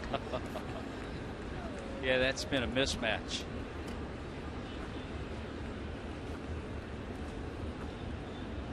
Remember how Santana threw some good breaking balls to Alvarez. He just saw a little of his own medicine on that first pitch. Miami's bullpen quickly getting loose.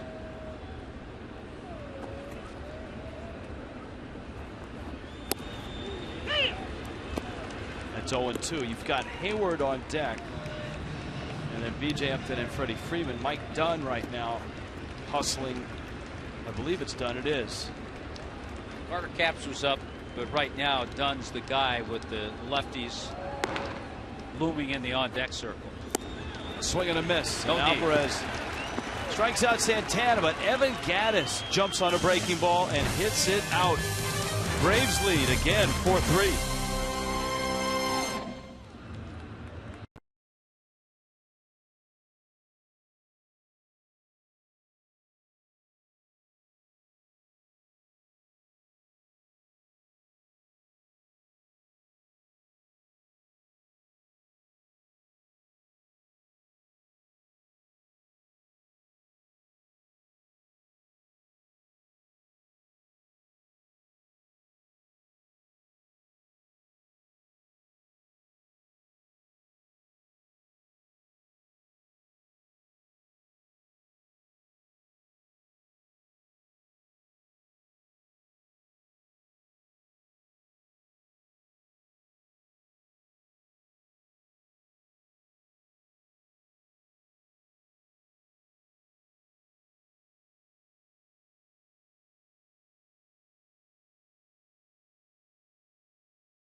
And Ervin Santana has the lead. Let's do an AT&T U-verse rewind and take Ervin Santana way back in his career.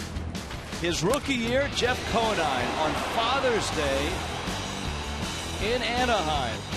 Off a high fastball from Santana. His dad was there. And Conine goes deep. As he has said, one of the more memorable moments in his career.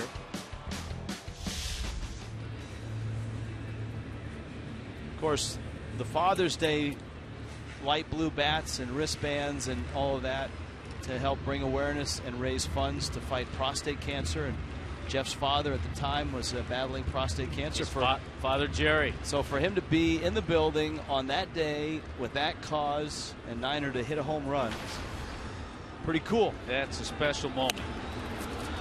SALTALAMACCHIA pops it up. UGGLA wanders out.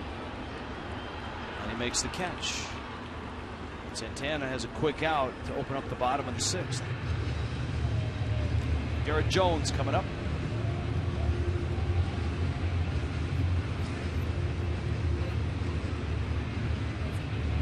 Marlins welcome in the Dodgers. The Braves will welcome in the Giants. And then the Mets are here Monday, Tuesday, and Wednesday. The Marlins take a tour of the West: San Diego, Los Angeles, and San Francisco.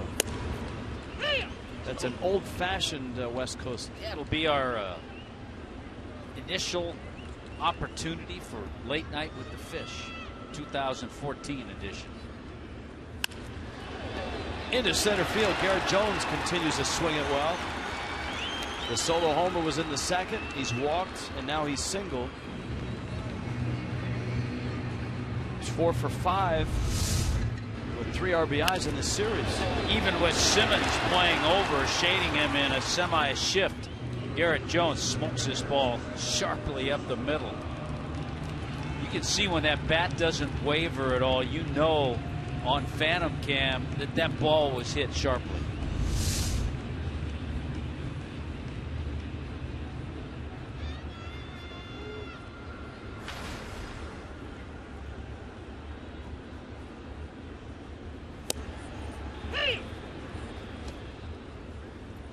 Ozuna now. He's bounced out and flied out.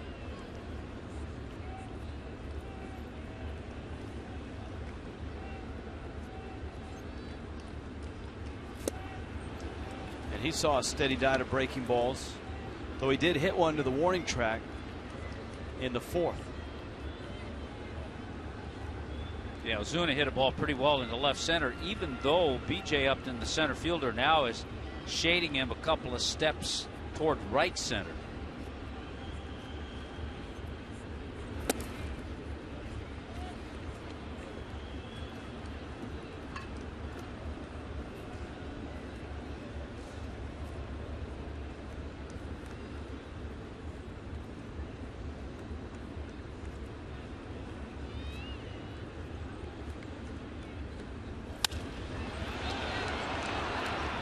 Hayward, and he makes the catch. Santana has a couple outs.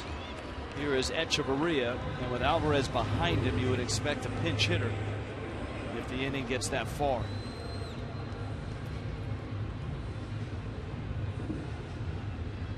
Anderson Alvarez bitten by the long ball, something that he usually doesn't give up. He gave up just 2 last year in 17 starts. He's given up 2 tonight. B.J. Upton and Evan Gattis. Upton's a 3-run homer. Gattis a solo shot. Reed Johnson, subject on Marlins Live earlier tonight. Right now, as Mike Redmond has his bench with Dietrich in the lineup, Reed Johnson, the main and first of choice pinch hitter.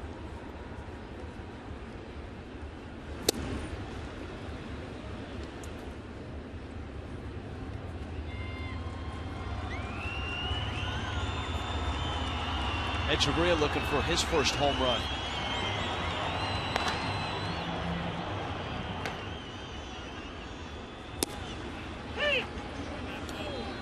A strike. Nice free and easy delivery, isn't it, from Irvin Santana?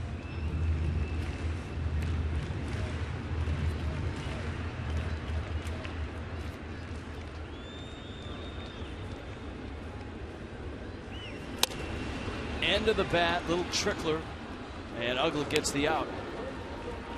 And so Santana gets through 6, and the Braves hang on to a 4-3 lead.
Fox Sports Supports, proud partner of ASO's 50th anniversary celebration, including ASO's Soccer Fest 14, the biggest pickup game on earth.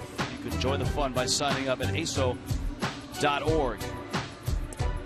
Miami tonight, the Braves with a 1-run lead on a couple of home runs, a 3-run shot by B.J. Upton, a solo shot by Evan Gattis, and Mike Dunn takes over for Henderson Alvarez who went the first 6. You know, he kind of expected that Dunn would come in, especially with Hayward leading it off. Then you have the righty, then the lefty, Freddie Freeman.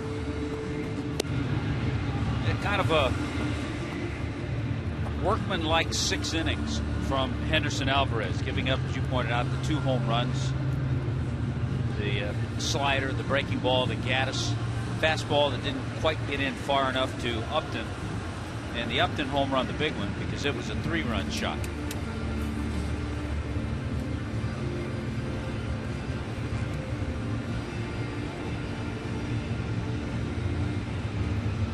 Hayward in the leadoff spot has lined out, infield hit, scored a run, and bounced to second. It's about time that they circulate the Player of the Month ballots around. Haven't seen one yet, but you got Pitcher and Player of the Month to vote on. Obviously, the Marlins have a couple of individuals with Giancarlo Stanton and the month that he had, and Jose Fernandez. But there are other candidates out there who have had terrific starts. Troy Tulowitzki offensively has been dynamite. Charlie Blackmon, I'd say a surprise, a guy who's leading the league in hits, having another solid year. Paul Goldschmidt, the Diamondbacks. But the Diamondbacks have mightily struggled. Came into today with a 9-22 record.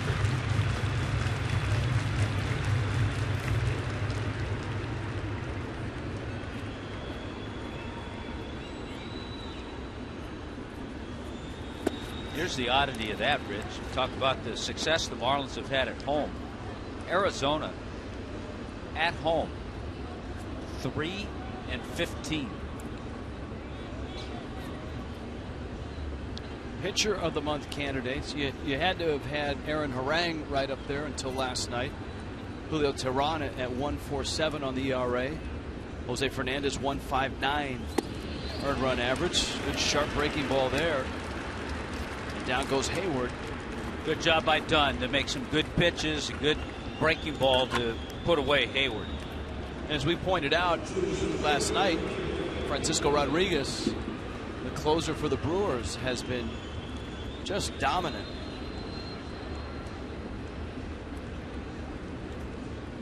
Yeah, he's 13 out of 13 in saves. Hasn't given up an earned run. Then you throw Adam Wainwright in the mix too.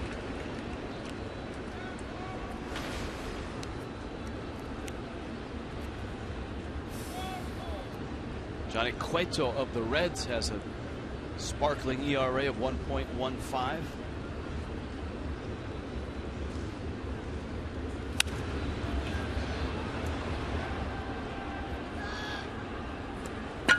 Oh, 2. BJ hit an inside fastball and hit it out to left field in the 3rd inning. And that play at first base, in which the Marlins botched it, with Henderson Alvarez sprawling in front of the bag without the ball in his glove, Hayward sliding by, called out, challenged, and reversed. That was a big play because Upton would then homer on the next at bat. The only other choice Garrett Jones had is if he thought he maybe could have gotten to the line and put a tag on Hayward, but I'm not sure. Hayward got up the line quickly.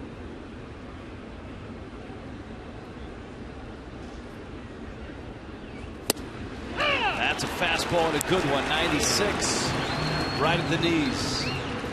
And Mike Dunn has come out of the bullpen, the former Brave, throwing hard and throwing strikes. Strikes with both of his pitches. This, the fastball, just freezes up Upton, and the slider is what he got Hayward with.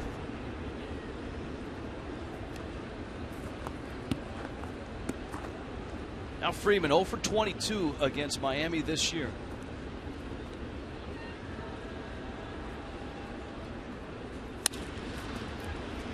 Dietrich to first. Mike Dunn, a 1-2-3-10 pitch inning. 1-run game, 7th inning stretch. Braves on top.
Inning stretch. The Marlins and the Dodgers about to begin a 3-game series tomorrow night, which finishes on a family Sunday at 1:10. First 5,000 kids get a Henderson Alvarez no-hitter ball courtesy of Leon Medical Centers, and all kids can run the bases after the game in the Diamond Dash.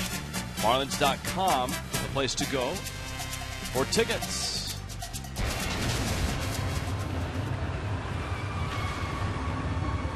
Ian Thomas. So Thomas takes over for Irvin Santana, who went the first 6 innings.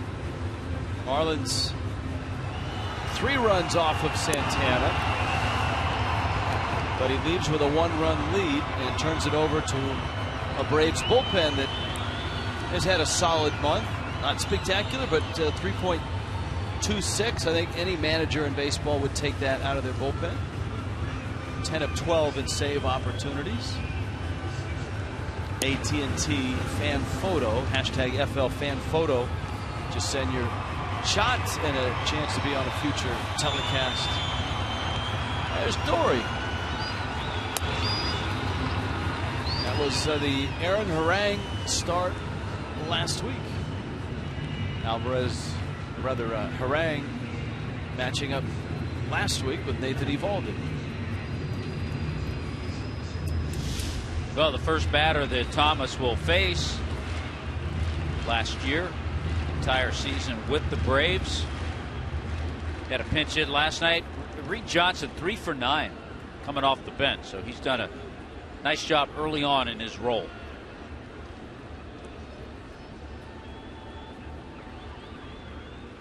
Christian Yelich, Derek Dietrich. Marlins have 2 lefties atop their lineup. So Thomas in to start the inning.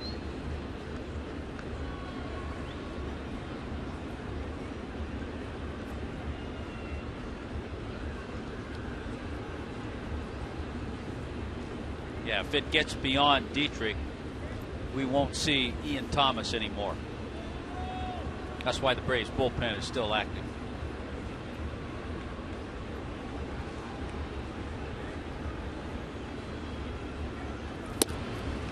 Changeup is out. One of the things that makes Johnson a good pinch hitter, David Carpenter in the bullpen. Very good eye, very disciplined. He's not a guy that goes up there taking wild hacks. His on-base percentage as a pinch hitter last year was .395.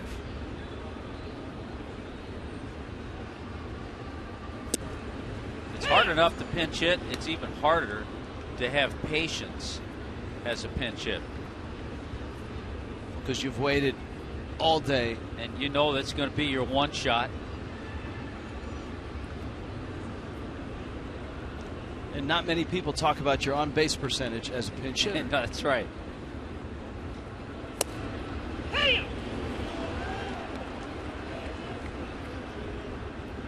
Inside corner.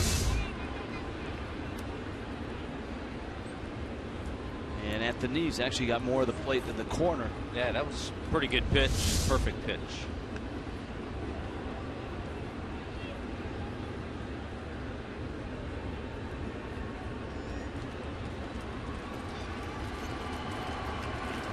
That's way out on a changeup. Thomas last year, a starter and in the bullpen in AA Mississippi. You got to think he's going to throw his fastball. He's thrown 2 changeups during this at bat. Neither one was close. See what Reed Johnson gets before Thomas gets into the 2 left-handed bats.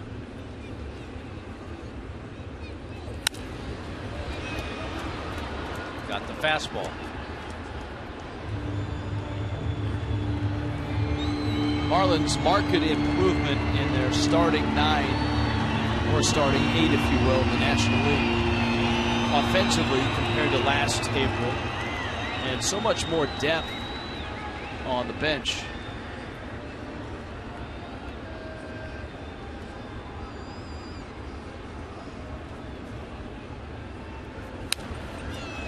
Another fastball and another foul ball. It's the other thing Reed Johnson does. He's going to make a pitcher work, giving him a really good battle. And I think he's accepted his role. There was a time he played all the time. He wasn't just a pinch hitter, a spot player. Former Cub, former Blue Jay.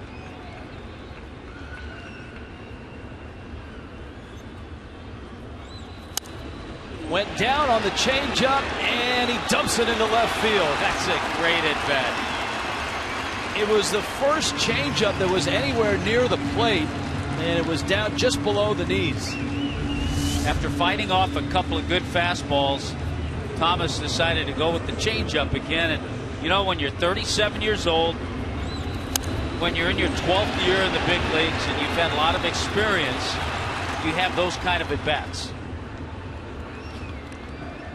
Look where this ball is on Phantom Cam. All he did is just kind of roll the wrist over, stop the bat, and served it to left. So here's Yelich now, and it's lefty on lefty with Thomas and Yelich.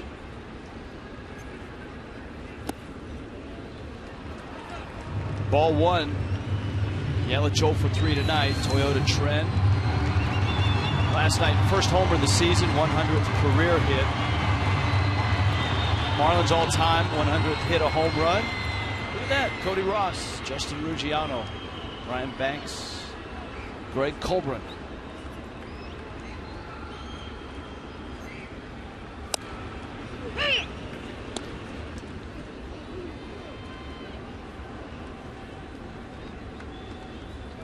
He hasn't shown bunt, but sometimes a manager will give a hitter a couple pitches. Brett Butler went through a load of signs. See if he's swinging or bunting.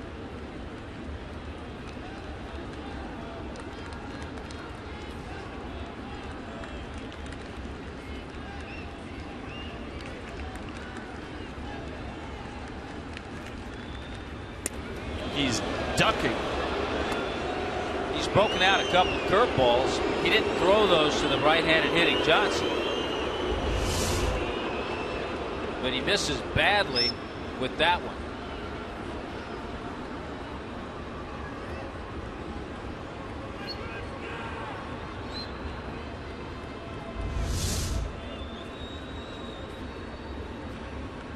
Two and one.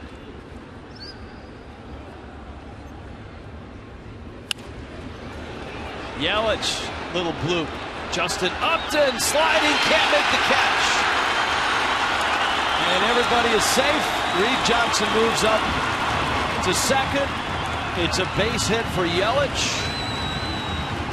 Justin Upton went a long way, got in the slide, and got his glove on it. Well, a couple of things. First off, I didn't think Upton would get there, but he's so speedy. He was able to get there, but he couldn't hang on. Backhand, he never really had a hold of it. And Reed Johnson had got about 2/3 of the way to second base. Once he saw the ball trickle away, pulled up there. So a couple of base hits, not line drives, but they served the purpose. And Thomas, a guy that was not drafted out of Virginia Commonwealth, spent 3 years in independent baseball.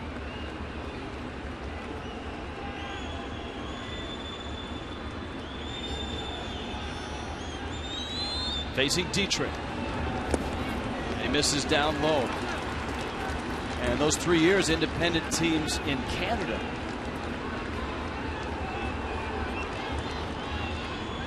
Here he is in the big leagues.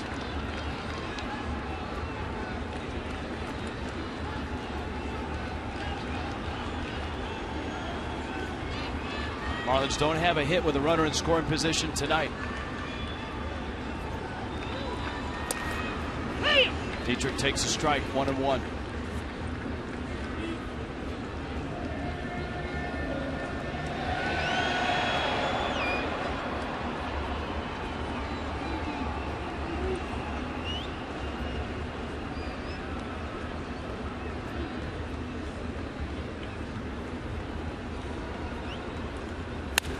Dietrich hits it well, but right at Hayward, who has a rocket for an arm, and he shows it off.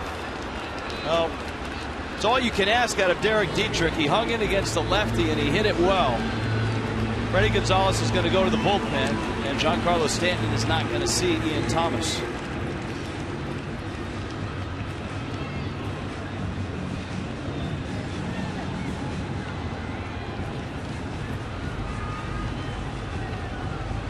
So Carpenter comes in, Thomas exit, Stanton coming up.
A 4-3 ball game. Braves lead the Marlins by a run. It's the bottom of the 7th in Miami. Marlins have a couple runners on, and Giancarlo Stanton coming up. Yeah, I thought it was interesting, and I didn't mind it at all, seeing Dietrich swing away with the lefty out there, runners at first and second. If he's up there bunting and he's successful, and we've seen this happen early on, Stanton doesn't get a chance to swing the bat. They put him on. And I know Red sometimes feels comfortable with that, because then he has a guy who's been driving in some runs in Casey McGee. But this way, with the line drive out of Dietrich, Stanton gets to swing the bat off Carpenter. Carpenter's been a nice piece in the Braves bullpen this year. 28-year-old right-hander. You've got great speed with the trail runner Yelich at first. Reed Johnson's at second. Stanton digs in. And Carpenter buries a 96-mile-an-hour fastball for strike one. Boy, I saw a steady diet of sliders from Santana. And the first pitch he sees from Carpenter, some heat. Marlins saw a lot of Carpenter, a lot of good Carpenter in that series in Atlanta.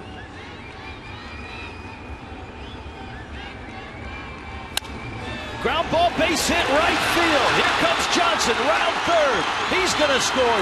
Yelich to third base. The Braves shifted and Stanton crossed them up. Base hits will do the job. Something Stanton has been telling us since day one. They had the shift, but they pounded him with hard stuff. He wasn't able to get around. And because of it, was able to cross him up with that base hit through the hole on the right side.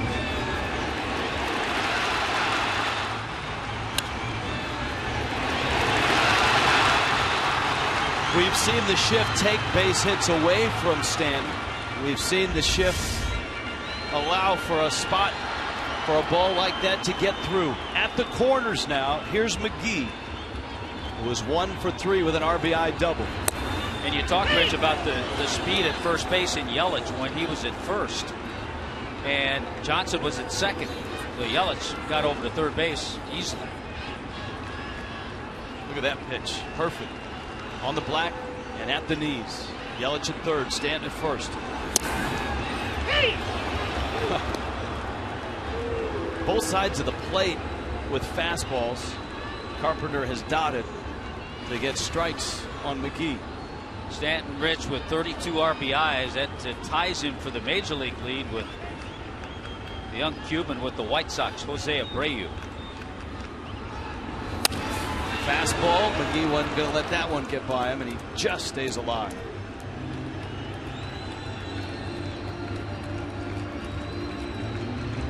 So Stanton had a big April. He starts May with an RBI. He and Abreu at 32 apiece.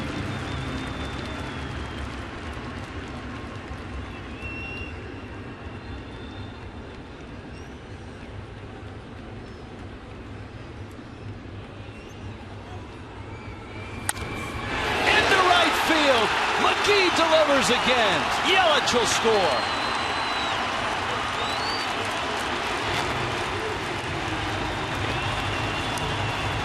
Casey McGee, 2 RBIs tonight, 4 hits in the inning.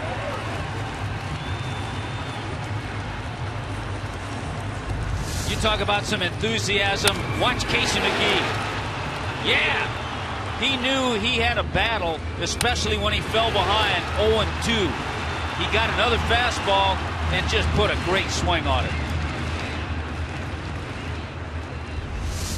SALTALAMACCHIA now. Well, the Marlins greeted Ian Thomas with a couple of hits. Remember, Dietrich lined out to right. Stanton's hit it hard. McGee's hit it hard. SALTALAMACCHIA fouls it off.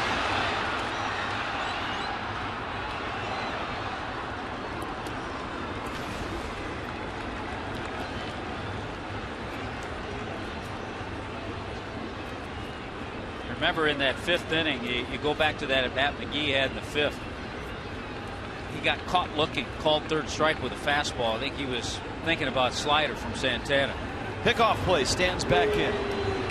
He was not going to let that happen in that situation against Carpenter.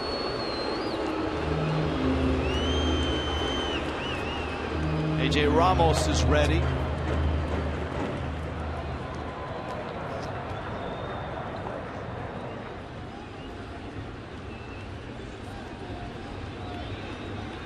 With 9 runs in the first game and 9 runs last night, the Marlins obviously have kept Craig Kimbrell from being a factor in this series. And now a 1-run lead late here. And if they can get to the 9th with a chance to save it, having kept Kimbrell in the bullpen, they will have accomplished something. Especially with the Braves starting pitching that they rolled out in this series, all with ERAs under 2. popped up. Simmons has a better angle, and he calls UGGLA off and makes the catch. Plus, he's got about 8 times the range. Not to mention a better arm, too. You're throwing all those things in. And here's Jones. It all started with Reed Johnson. Remember, Thomas missed with changeups, challenged him with fastballs. He fought him off, and then he got a nasty changeup that he blooped into left field for a base hit. And that's what got the ball rolling here in what has been a 2-run 7th inning. And a 5-4 Miami lead. Jones is homered, singled, walked. Off-speed pitch. And get me over curve for a strike.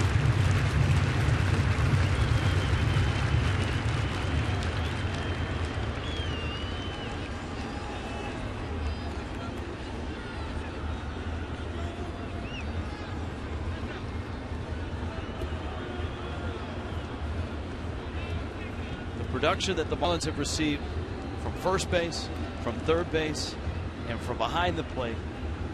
Such a dramatic improvement from last year. McGee tonight, 2 more RBIs. He's driven in 18 already this season. SALTALAMACCHIA with this big series now has 5 home runs. And Garrett Jones, 5 home runs, 14 RBIs. You know, the 18 RBIs for Casey McGee just keeps him right outside the top 10 in the National League.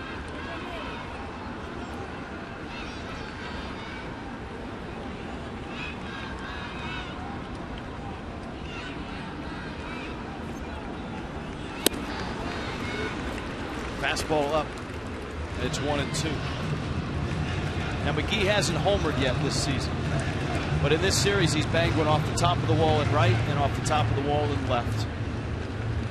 I think the Marlins would take a year's worth of what they've seen in 1 month of Casey McGee. 300 average, 18 RBIs. This is game number 28 of the season.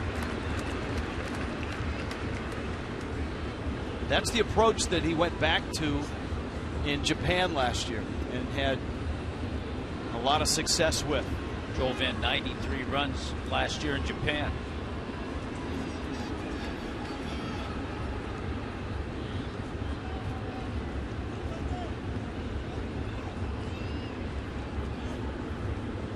And the ballpark's a little cozier over there.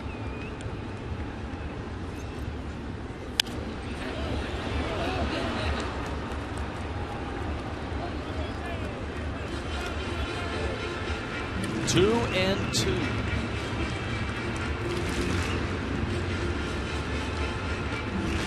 Braves open the night with a 2-game lead over the Mets and the Nationals.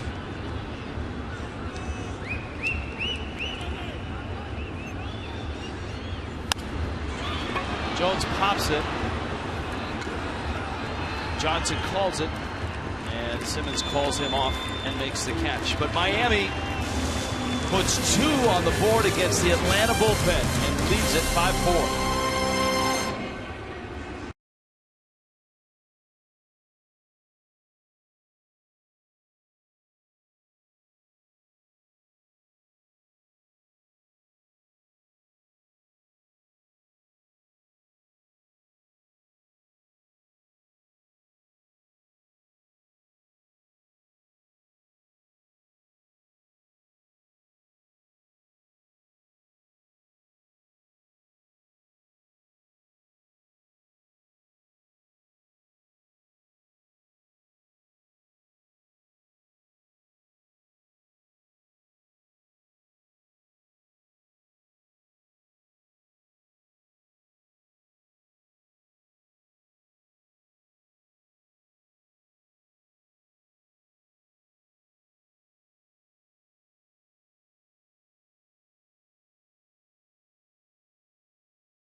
Both with base hits, both spraying it into right field. Gulfstream Park game summary. It's been back and forth since that B.J. Upton home run back in the third, and it's 5-4 here in the eighth. We've talked so much, Rich, about the approach that the Marlins have had. Going oppo, I like that. This is how they picked up those 2 runs last inning. Pitch got deep in on Stanton, fastball. He crosses up the shift and gets that RBI single to the opposite field. And then with 2 strikes on him, Casey McGee, just a solid swing. Look how deep that ball gets toward the hitter. That allows him to get that ball with some authority into the opposite field. So 2 really good swings to put the Marlins ahead. And now it's the Marlins bullpen that's put to the test. A.J. Ramos. It's a 1-run game. And so if you're the setup guy and the 8th inning guy, obviously you want to have a clean inning. Fly ball towards the line. This is a long run. Stanton was well off the line. It falls. It's a base hit. Stanton has it. Falls down. Throws to second. And in there with a double is Justin Upton.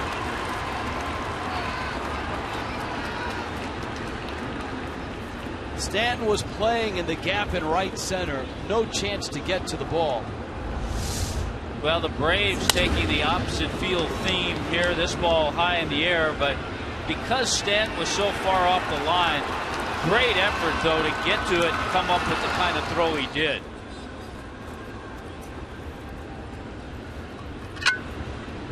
Little phantom cam slide. Here is Gattis. Mike Dunn was terrific with a 1-2-3 7th. But for Ramos, before the Upton double, I was about to say, obviously you want a clean inning and you want to get out of there without a run. But if you can get through at 1-2-3 or just get 4 hitters through, then it gives Steve Cishek a little easier task in the ninth, because the deeper this inning goes, then the likelihood of Freddie Freeman and Justin Upton, Hayward, and those guys coming back around. Yeah, you turn things around in the order. He's behind Gattis 2-0. It's a strike. Gattis asking if it was on the swing or if it was a called strike.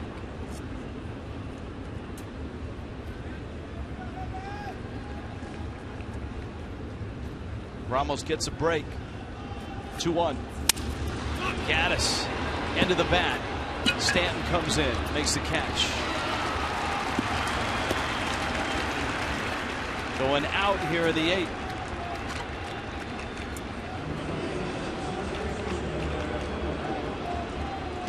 Never too late to download MLB.com at the ballpark mobile app. Great features throughout the year. You can check in through the app and earn free tickets. Download the free MLB.com at the ballpark app today. At this ballpark tonight, Miami and Atlanta in the 3rd game of a series in which the Marlins have dominated the first 2. 9-0, 9-3. But here tonight, a 1-run lead, the tying run in scoring position. Dan Uggla's up, and Uggla rifles one into left. Yelich in, dives, and he got it! Big play in a big spot. A sinking line drive off the bat of Dan Uggla. Super jump by Yelich to get there and lay out and make the grab. So one area, another area in this series, Rich, the Marlins have played tremendous defense. Coming up with a key play there.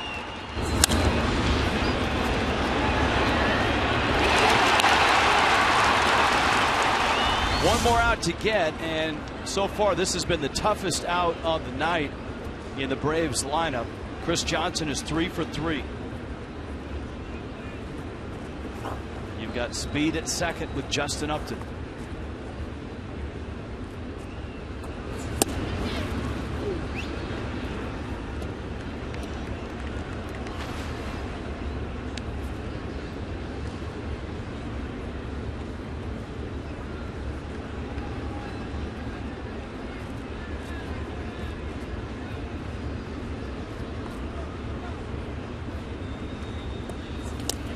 in the dirt, and a wild kick away from SALTALAMACCHIA.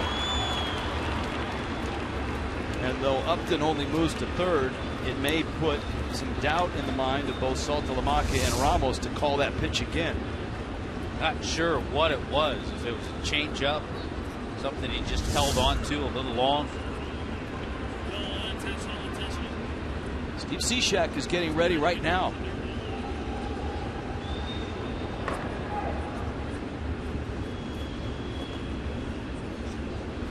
And Ramos with the count 2-0. Johnson's got one of those swings, and you hear hitting coaches talk about a guy getting his bat in the hitting zone and keeping it there for as long as he can on his swing path. And Johnson's got one of those swings. You know, if you get a breaking ball out there or pull it, he'll go inside out, hit a lot of fastballs into right center.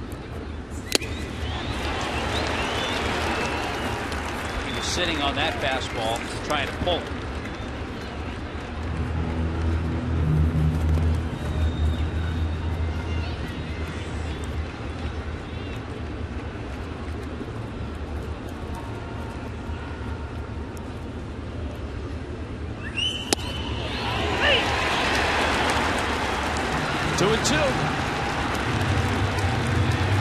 Does he come back fastball, or does he spin the breaking ball, the one that he just bounced to the backside? I'd like to see him crowding with another fastball.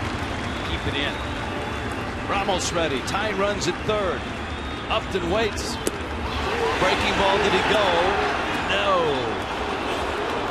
Chris Johnson, high school in Fort Myers, out of Stetson University.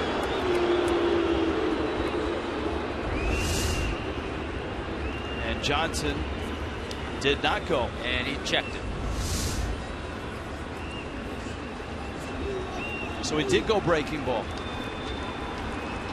Upton wandering from third. Ramos 3-2. Johnson fouls it back.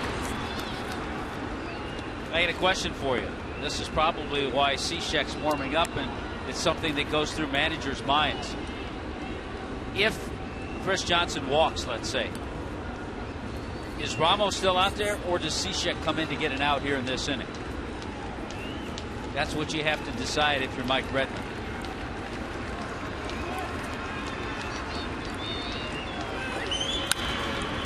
Good at bat by Chris Johnson. And for fans who like to second guess, don't second guess. You have to decide that right now. So give me your answer right now. It's only 13 pitches for Ramos. Simmons is the hitter on deck. Upton opened with a double down the right field line. Moved up on a wild pitch. A.J. Ramos, another 3-2 to Johnson. And another foul ball.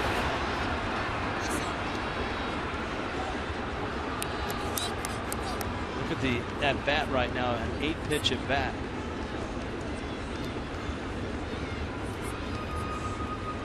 Already 4 3-hit games for Johnson. Was one of the Braves that had a good division series last year. Had 7 hits, including a homer. 3-2 coming again. And it's in the seats again.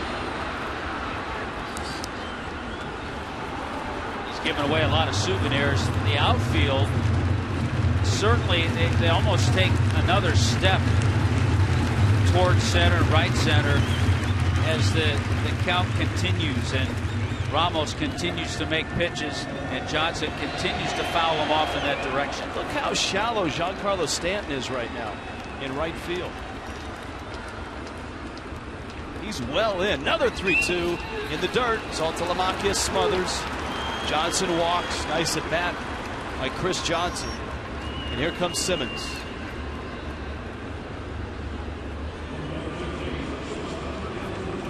Well, Chuck Hernandez is calling down to see if Cishek is ready. The thing you have to check on, and it looks like Freddie Gonzalez is sending in a pinch runner for Johnson. This is not the usual type appearance for Cishek. He usually comes in to start an inning. And the Marlins will probably double switch here because Cishek if he comes in straight up, would be due up 4th in the bottom of the 8th. We haven't seen this very often in Cishek's career, but he's coming in now in a big spot. And that's what you have to ask yourself before you make this move, because it is an unusual move for Cishek to come in a game in this situation with a couple of runners on. Jordan Schaefer is the pinch runner for Johnson. Ed Lucas comes in the double switch. Cishek on his way in. 5-4 Miami.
Corners, and Miami has gone to get their closer, Steve Cishek. Mike Redmond looking at his lineup card on the double switch. Ed Lucas comes in. Lucas may be Miami's best defensive first baseman. So he'll hit in the number 9 spot. Cishek hits in the spot occupied by Garrett Jones. What are the dynamics here that's different for a guy like Cishek coming in the 8th inning? Obviously, there's runners on base, not necessarily used to that. It's a dynamic that you saw more 20, 30 years ago from relief pitchers. But the closer dynamic lately is just coming in to pitch that 1 inning. Well, he's got a guy up here that is all about contact. And that's Andrelton Simmons. Runner goes on the first pitch. It's taken for a strike. And I'm a bit surprised that the Marlins just let Johnson steal second base. Schaefer pinch ran. Or excuse me, Schaefer. With his speed, absolutely. I mean, you take away a force out perhaps at second base, and you allow them the go-ahead run to get into scoring position. Here's the 0-1 pitch. Breaking ball misses out. Toughest man to strike out in the National League.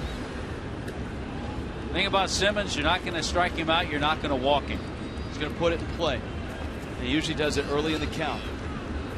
Justin Upton, Jordan Schaefer, Steve Cishek. A 1-run lead in the 8th. Slider misses, and of course Cishek's string of consecutive saves snapped on the road trip.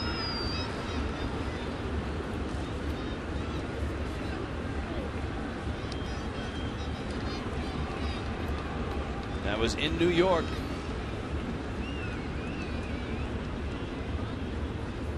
Two 1.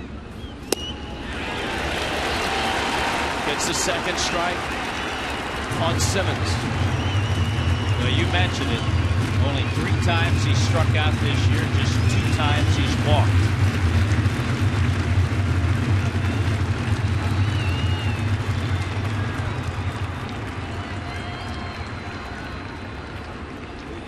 Freddie Gonzalez watching.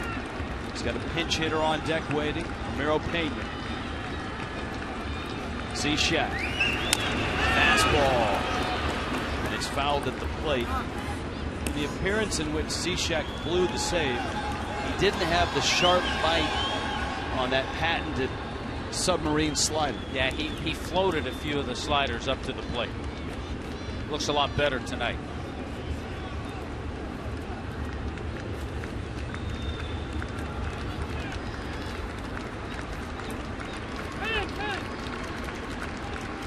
Simmons has power. 3 homers, 3 doubles, 3 triples.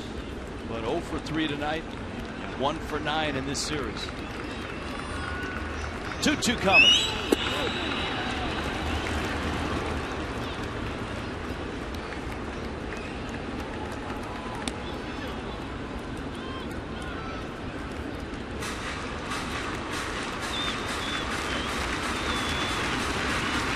Ramos started the inning. He's walked to Johnson. Meant an exit. Schaefer in your shot. Pitch running for Johnson. 3-2 coming. And Simmons, he won't strike out, but he won't walk. So you got a feeling Cishek will go with that breaking ball again, but not sure because SALTALAMACCHIA out there just wanted to make sure. This is what's great about a guy that has the kind of experience Salty has.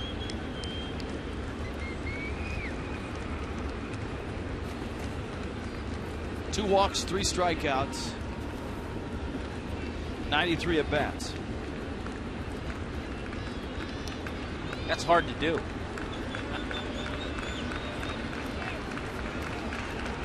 Cishek again. Another 3-2 coming. And it's out. He walked him. Simmons walks. Bags are loaded.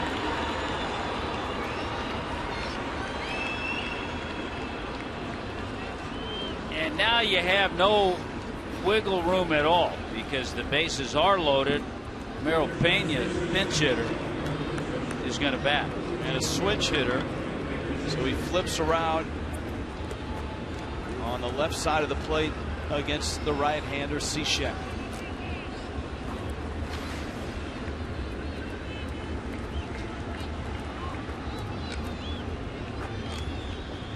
Pena got a start against Jose Fernandez in game 1. Backdoor breaking ball for a strike, 0-1.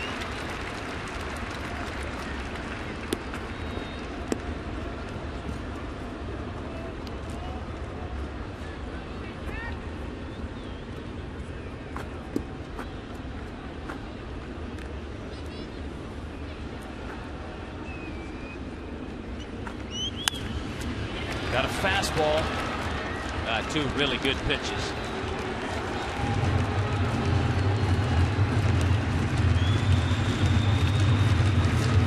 Bases filled with Braves. Upton, Schaefer, Simmons, Cishek can't save it here. It's the 8th. If he gets the out, he'll be back out to pitch the 9th. 0-2. Can't save it here, but he could blow it here. He can blow a save here.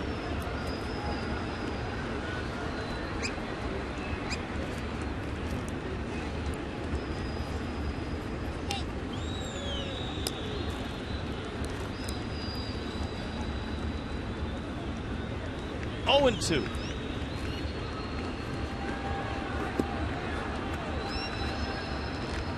Outfield towards left center.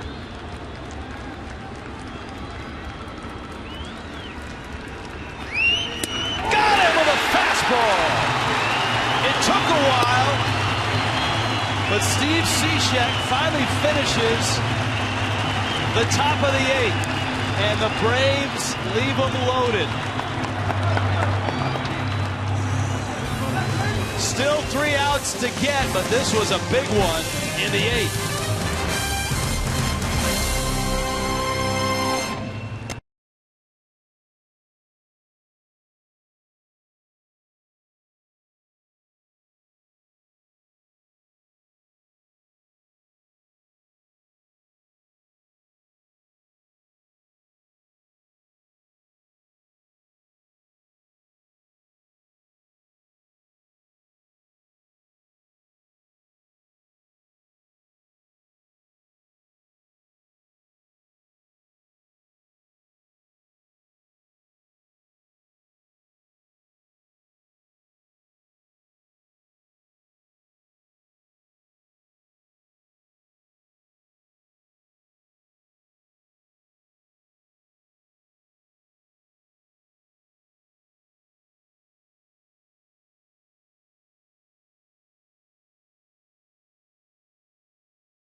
back with timeless moments.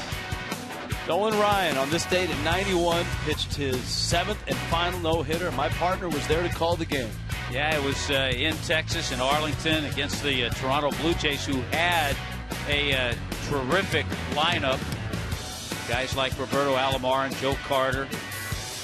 But Nolan Ryan was just fantastic. And I remember thinking about the 3rd inning in that game. He's got no-hit stuff, and he was just tremendous. Ramiro Pena stays in the ball game. So he's at 3rd.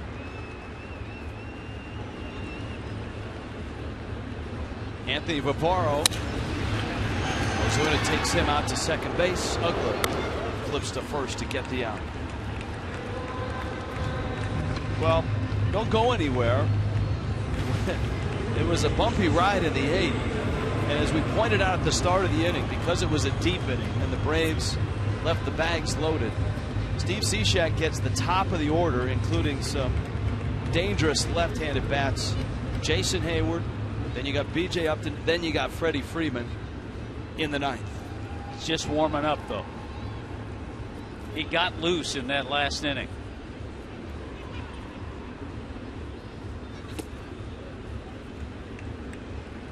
Echeverria.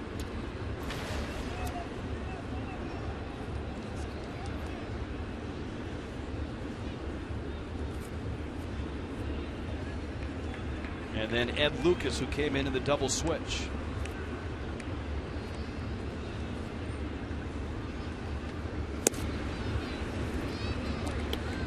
Bavaro misses outside. Echeverria tonight knocked in a run with a fielder's choice. Both teams with 9 hits, neither team with an error, and Miami a 1-run lead. Into right field, base hit. Echeverria, his 4th hit of the series.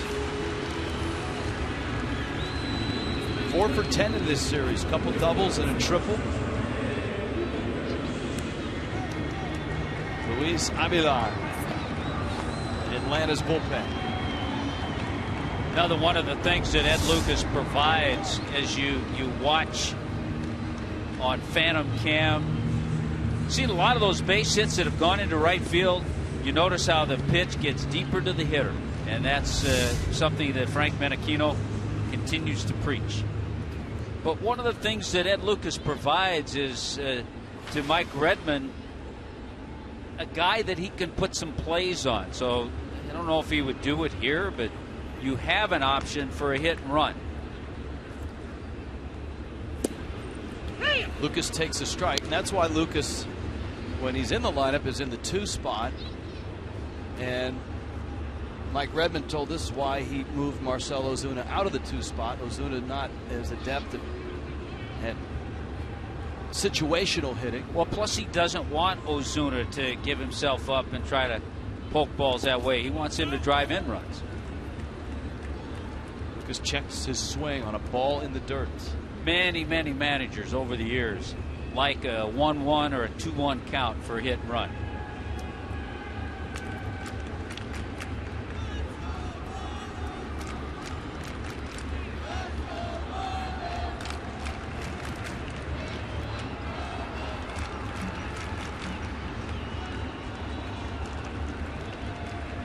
Echeverria not running. Bavaro had no intent of throwing the pitch to the plate. Lucas watching Brett Butler, former Atlanta Brave himself.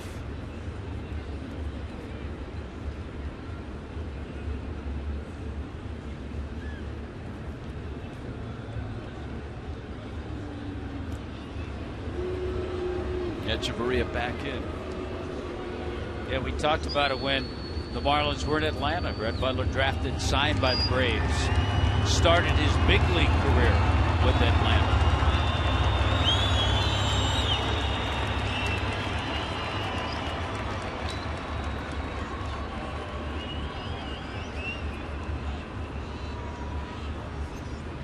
Edge has a good lead. He's running on the pitch, and Lucas gets tied up. That's the nightmare of a hitter trying to hit and run is a pitch in on your hands. Well, and to Ed Lucas's credit, yes, it was a hit and run. It was on. Wasn't a great pitch to hit. You like a pitch that's out over the plate. But that fastball ran in on him.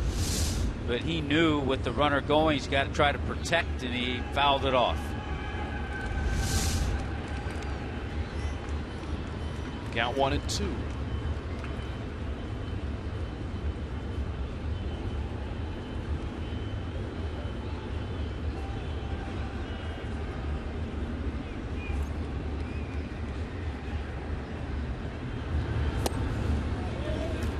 That pitch in on his hands, a breaking ball. Count evens at 2-2.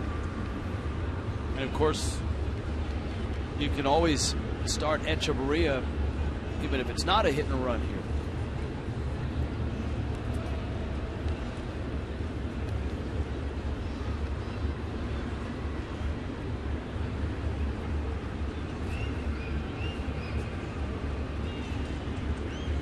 Barbaro ready, going to go to first. I think for sure if the count gets to 3-2, we will see Etch on the move.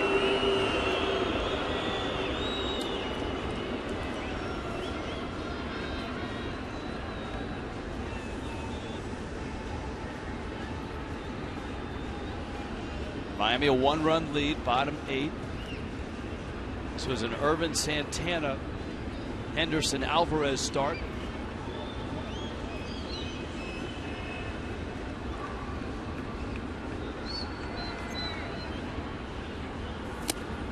And Lucas swings and misses. Actually got a piece, but it was held by Gattis.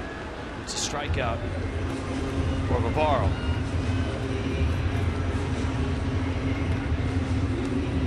Freddie Gonzalez, he's going to go get a left-hander out of the Atlanta bullpen. Fourth reliever coming in for the Braves. 5-4 Miami.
Gets the ball to open the Dodgers series. Tom Kohler and Josh Beckett is back in Miami. 6:30 for Marlins Live. 7 o'clock first pitch. Marlins and Dodgers.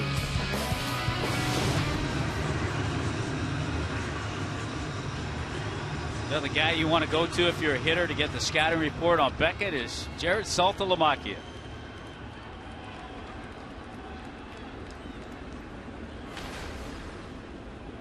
Avilan facing Yelich. 2 outs. Yelich. Slow breaking ball misses out. Yelich saw Avilan last night. Avilan came in at the game in the 8th inning, and he a little tapper back to the mound. Santana went 6, gave up 3 runs Alvarez went 6, gave up 4 runs. Yelich, big 2 hopper to UGGLA. Steve Cishek already has a big out in this ball game, but he needs 3 more, and he gets the top of the order for the first place Atlanta Braves.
Yet a 1-run lead into the top of the 9th.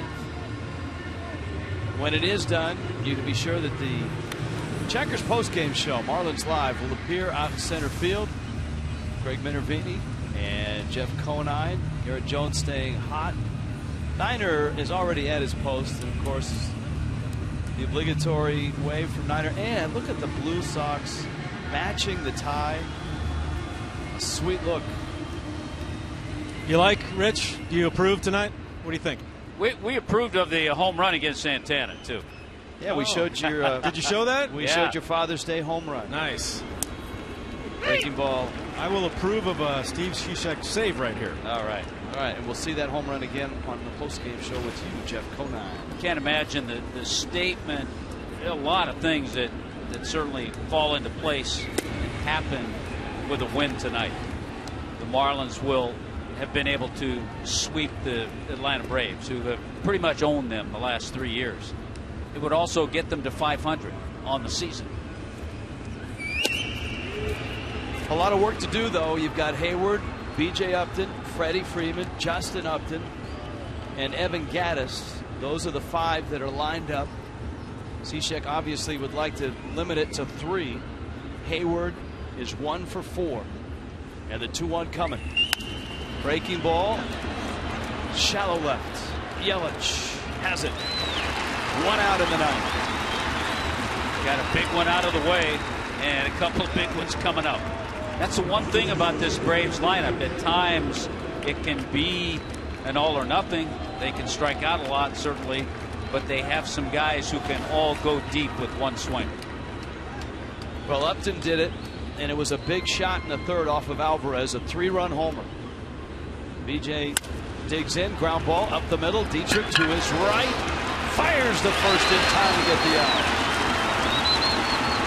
The defense is getting better out there with Derek Dietrich after a slow start coming off that freak injury, the broken nose in spring training. And remember what Perry Hill told you and I in Atlanta. He really thought, even though it had nothing to do with defense, that big pinch hit double he got off Kimbrel in Atlanta would help him turn the corner, and I really think it has.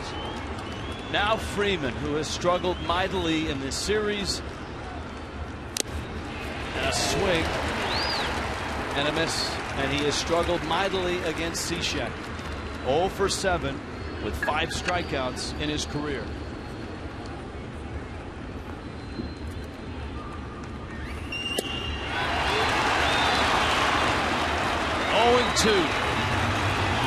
Steve Cishek in his career has had just 2 other saves where he's gone more than 1 inning. He's a strike away from another. 0-2. In the air, towards the line. Yelich, there, ball game. Miami sweeps Atlanta, and the Marlins arrive at 500. Steve Cishek gets 4 outs, nails down the save, and the Marlins 2 blowout wins and a tight one here tonight.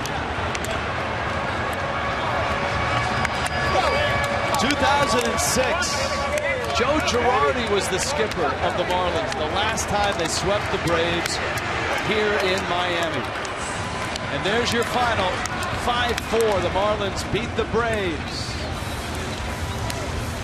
The Fish rally for 2 in the 7th and hold that lead.